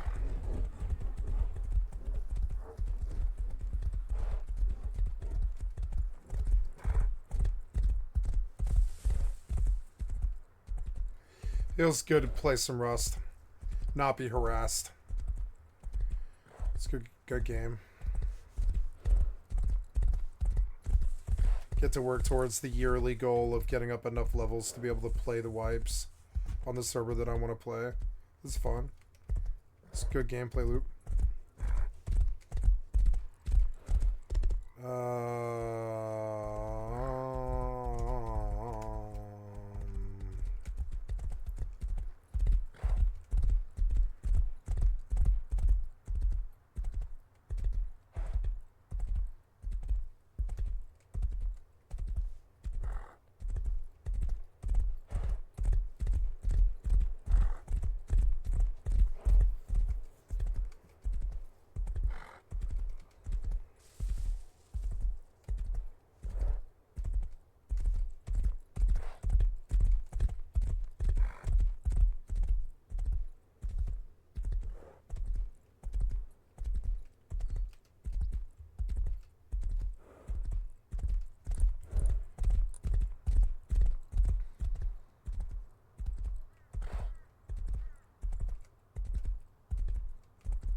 I'm just gonna fix the part that I'm most nervous about. I'm not really vulnerable from the bottom very much. It's much more the top. So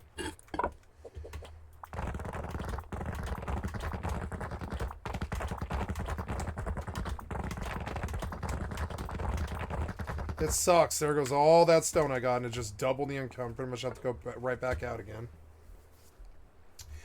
But yeah. Upkeep 17 hours now, because, yeah, ugh. But yeah. Definitely a lot less fucking vulnerable, definitely. And with some more metal, it'll be okay.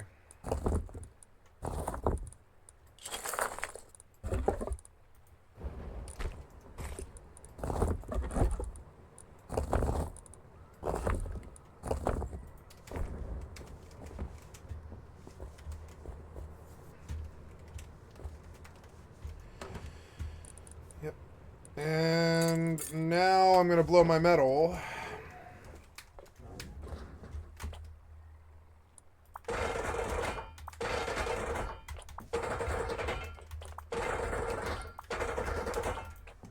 Oh no, that was all.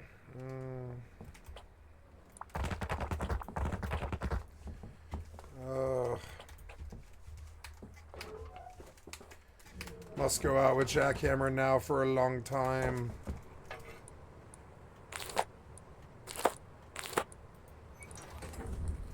Must come back with lots. Lots and lots. This is good, but not good enough.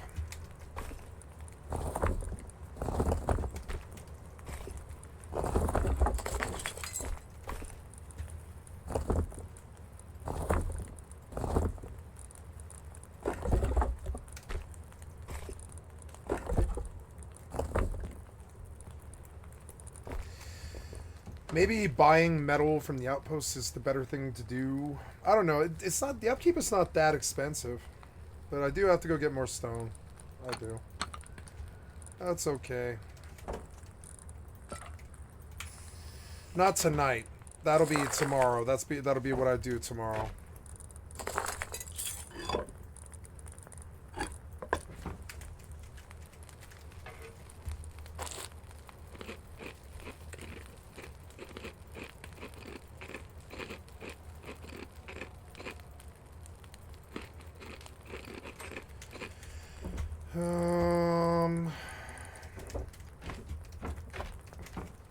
That bear kept that horse alive, but now I'm out of food. It's kind of funny. And that horse, I really kind of need him. It sucks. Yeah.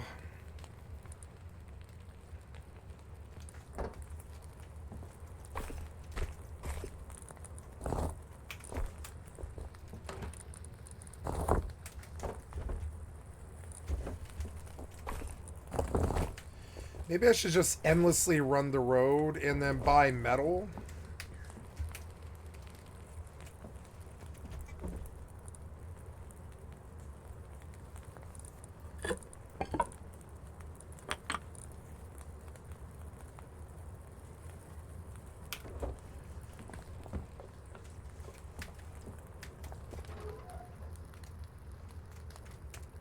I could go back to the dome like I just did.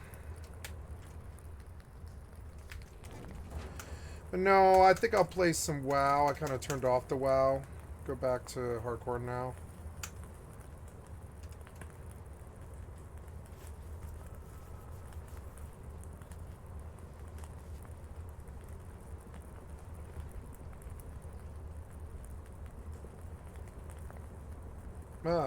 Thank you, Redbeard Flint. I'd like to sub to your channel. We know plenty of details about games that have been in open development for years, like Azure Creation. They're making an EverQuest 3? Really? Awesome. And Pantheon, or even Monsters and Memories. We have a wealth of information about them, good and bad. Newer and bigger projects like Ghost from Ghostcrawler and Starship from Raph Koster, we've gotten deep dives, blogs, and more. But there are other games that may be delving into the Warhammer universe, games that may be taking us to the Shire, that I really wish we knew more about. In fact, one of these games, I'm not even certain, will be an MMO. From globally known gigantic IPs getting their own MMO to lesser known IPs that are really just very important to me. I want to talk about some of the MMOs out there that I just wish I knew a little bit more about. A little bit more to know if I should keep my hopes up or if I should just give up on it. Let's start with the Warhammer MMO. Thank you, Redbeard Flynn, right. for the excellent content for my channel. I'd like to sub to your channel. Warhammer, another Warhammer MMO, one that's probably going to be Warhammer 40k, but we don't know for sure yet. I say Warhammer MMO instead of a Warhammer 40k MMO because While for a little while, it did seem like it was confirmed that the MMO in development from Jack Emmert of Jackalyptic Games was actually going to be from the 40k universe, a lot of that actually came from comments Jack made with Wargamer regarding Warhammer 40k, specifically where he talked over his favorite 40k factions. I even referred to it as Emmert's 40k MMO, but I wasn't alone. As you can see, a lot of people were assuming that this was going to be a 40k MMO. We may have jumped the gun a little bit, and I think also that might have partially been for a couple reasons. In fact, two big reasons why I still think this is going to be a 40k MMO versus a fantasy MMO. First is pretty obvious. Warhammer Fantasy has already been done as an MMO, and it kind of still exists as Return of Reckoning, although I don't think the existence of Return of Reckoning is something that any studio is going to be considering with, well, should we make this IP or not, given that it is a private server. But the other reason is perhaps even larger. Fantasy MMOs saturate the market. Standing out as a sci-fi MMO would generally be a lot easier when your competition is Star Trek Online, Star Citizen, which is still in development, and EVE Online, instead of Final Fantasy XIV, Guild Wars 2, and Elder Scrolls Online. And perhaps most importantly, World of Warcraft, which is still going strong with millions of players, and is essentially just a Warhammer Fantasy reskinned over the last several decades. That and the fact that, well, there's a lot of noise around Warhammer 40k right now, with a potential new series coming from Henry Cavill, the new Warhammer 40k Space Marines 2 game coming out. There's a lot more movement behind Warhammer 40k at the moment than Warhammer Fantasy. Even though we got that Age of Sigmar game. But that's where most of our knowledge around this game ends. We know it will be published by NetEase, which is a bit of a red flag for monetization, because they tend to be a very mixed bag with games like Naraka Bladepoint and mobile games galore under their banner, but also the more recently well-received Once Human. We also know that it will be developed in Unreal Engine 5, and back in July of 2023, it was still in very early development. Their team was at about 45 people at that time, with goals to ramp up to around 100 to finish making the MMO. And it's most likely not going to be a PvP MMO, as Jack Emmert said in a Wargamer interview the following, quote, "I have never emphasized PvP. God bless all the games that depend on it. I don't know how to do it. If I play a PvP game and I lose several times in a row, I don't want to play anymore.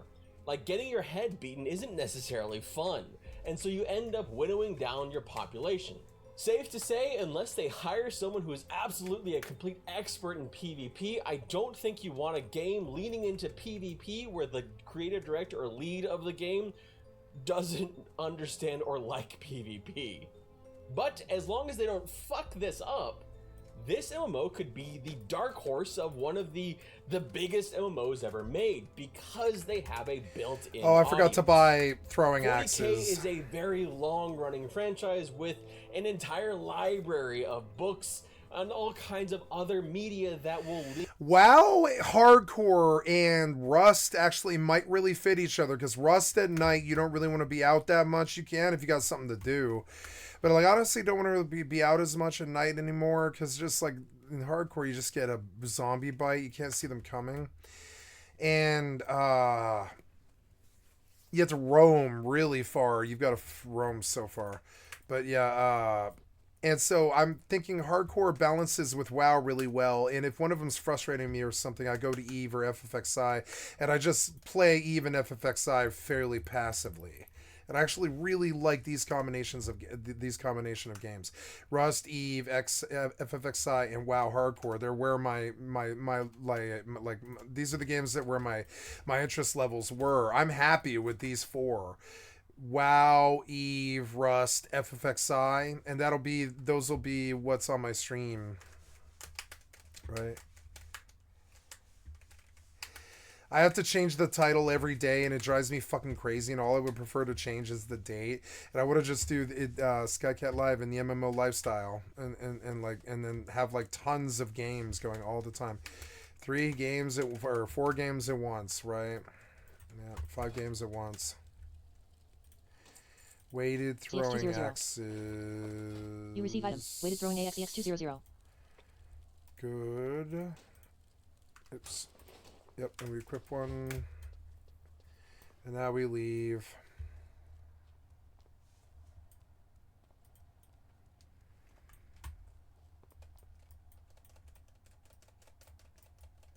My hardcore character will be like level 30 around when they all come to this server, and probably I'll be about like 50 when they're all turning 50. That'll be interesting.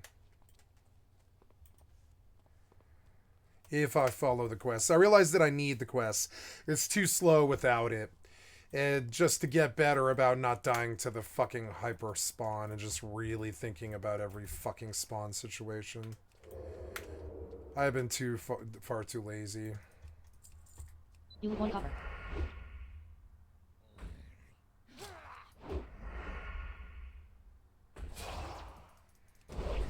I wish I had slice and dice. You feel normal. You loot 6 copper. Good. I like feeling normal. Normal's good. You know, it can be bad, but it's also good.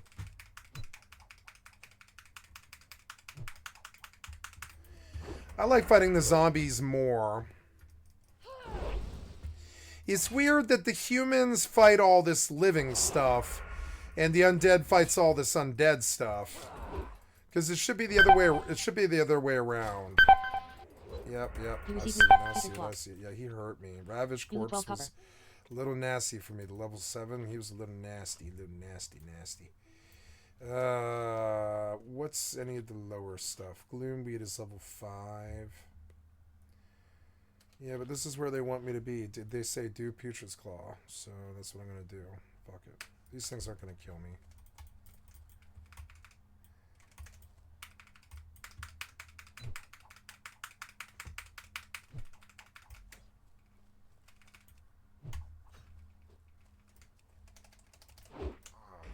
Wait, what? The gouge missed, I guess.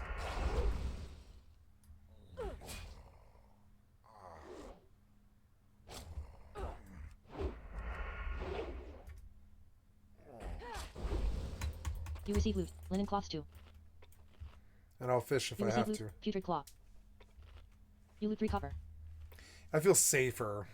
They lead to people that are maybe not even interested in an MMO in general, wanting to check it out. Kind of like when Star Wars Galaxies came out as an MMO in 2003, it brought in a whole new group of players into the MMO space because it wasn't necessarily fans of MMOs that were going to play Star Wars Galaxies, although obviously many did, but also just fans of Star Wars that wanted to go play the next game that was Star Wars. And you know, God, I just keep thinking back to when I worked at a bookstore in college, and I just had to keep like all these big heavy carts full, just completely full of only Warhammer 40k books. It took up like the whole freaking like stock of the sci-fi section was just Warhammer 40k books. Honestly, this may be staring down the largest potential built-in audience of any game, with the exception of World of Warcraft. And I say that because World of Warcraft built their audience well before World of Warcraft was ever a thing. They built their audience through Warcraft 1, 2, and 3. The RTS games that brought that embedded audience into the game. Warhammer 40k already has several other games that are building that audience right now as we talk. You have plenty of Warhammer 40k RTS games that were pretty well received when they first came out, and of course the Space Marine series, you have Bolt Gun. There's a lot of Warhammer 40k stuff out there that will be that audience coming into the game. Just, you know, you receive loot. Pressure not to mess it up. You loot 1 copper. But we've also seen how that goes when you already do have a built-in audience and you don't handle it well.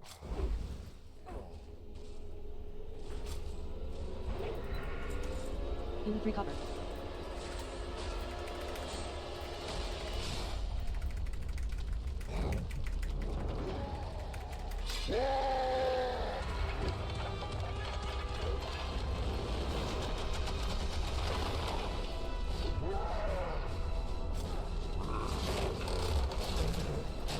You receive loot. Linen cloths 2. You receive loot. Putrid claw. You loot 1 copper.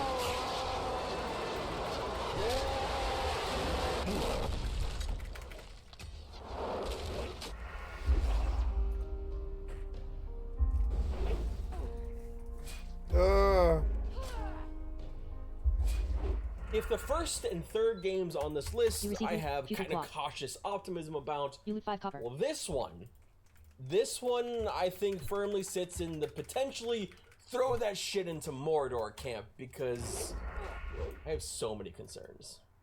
My trust in Amazon Game Studios, I To thought it do had bottomed LOTR? out, but it keeps bottoming out more, Oh, which no. sucks because I wanted to see a Yeah, but new New World's a company good with a lot game, of- though. New World is actually want legitimately a good game. It's legitimately good. Making big budget MMOs again, and for those unaware, Amazon Game Studios is working with Embracer Group to make a new Lord of the Rings You receive MMO. loot. Sharpened letter Yes, opener. there is already a Lord of You the loot Rings recover. Online, a venerable MMO under Daybreak Games that continues to get expansions and updates and is beloved by the people that play it. That didn't seem to stop Amazon Games and Embracer wanting to make another one. But it wasn't easy. For those unaware, the Lord of the Rings MMO has gone through some difficult times. You It receive got loot, linen announced, cloth. then it got canceled as a deal to You loot make cover. it fell through. Then it renewed with new rights shifting almost completely to Amazon to do it from Embracer. And I think one of the things that gives me the most hesitation here is not even just Amazon Game Studio. It's this unholy union between Embracer Group and Amazon Game Studio. It's almost, I guess, like Sauron and Saruman.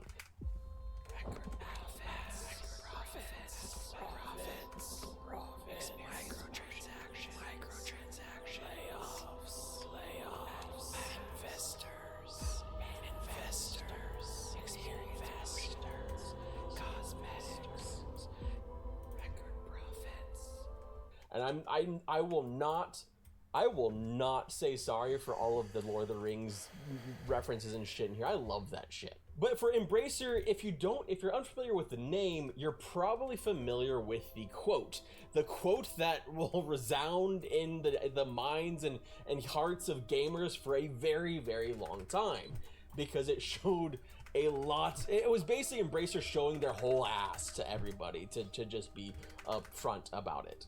The quote was this: "Our overruling principle is to always maximize shareholder value in any given situation."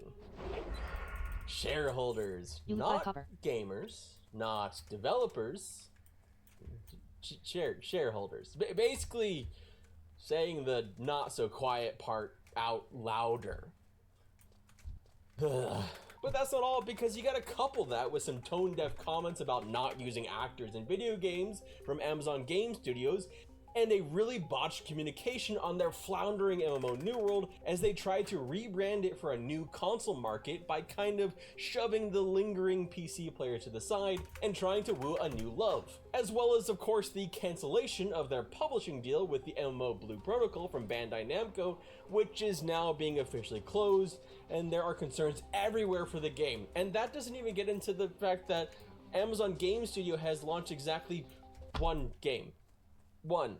They had a couple games, but they canceled them before launch, and they have published a couple games. They published Lost Ark. Yeah, all of their games are bad. Lost Ark, New World, like, I think they were playable games, but I think they were bad. Everybody liked Lost Ark. I did not. I loved New World, and I would continue to play New World if they continued to give content, but they don't do content for New World, so I stopped worrying about it. I'll install if they ever give me like an expansion or something, but there's no content in New World that I haven't seen. I mean, I could endlessly grind my professions until they were this, like, astronomical number, and that's what they want you to do, but the game's not good enough for that. Nope. Oh, the fucking curse is so annoying. No, Spirit. This guy's kind of scary.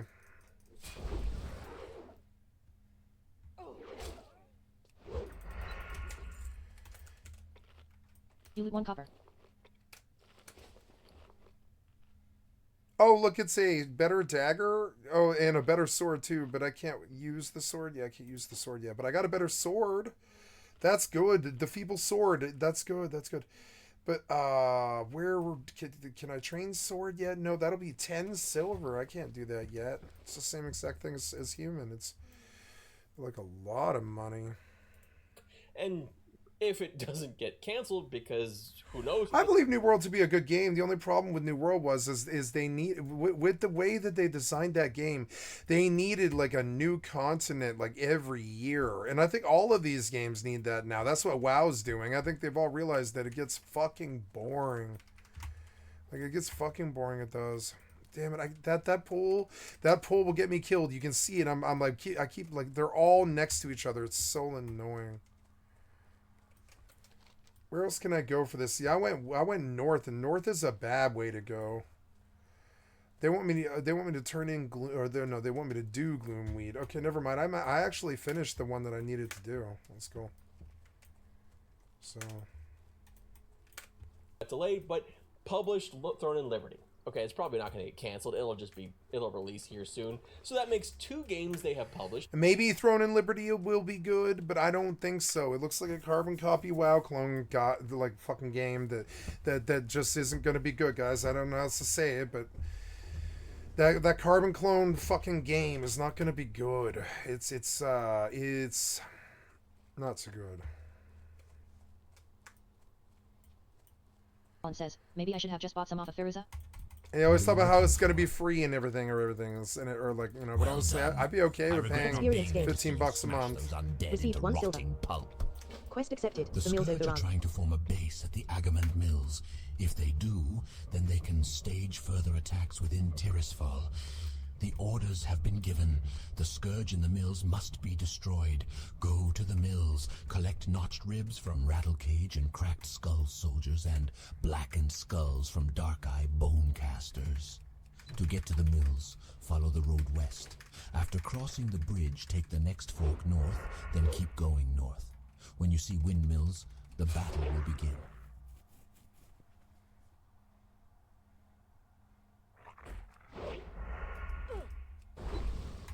You receive loot, rabbit's foot. You receive loot, stringy wolf meat. MMOs, and one they've made in New World, which now they're calling it an action RPG that defies genre, I guess. But with all those red flags, it's still Lord of the Rings.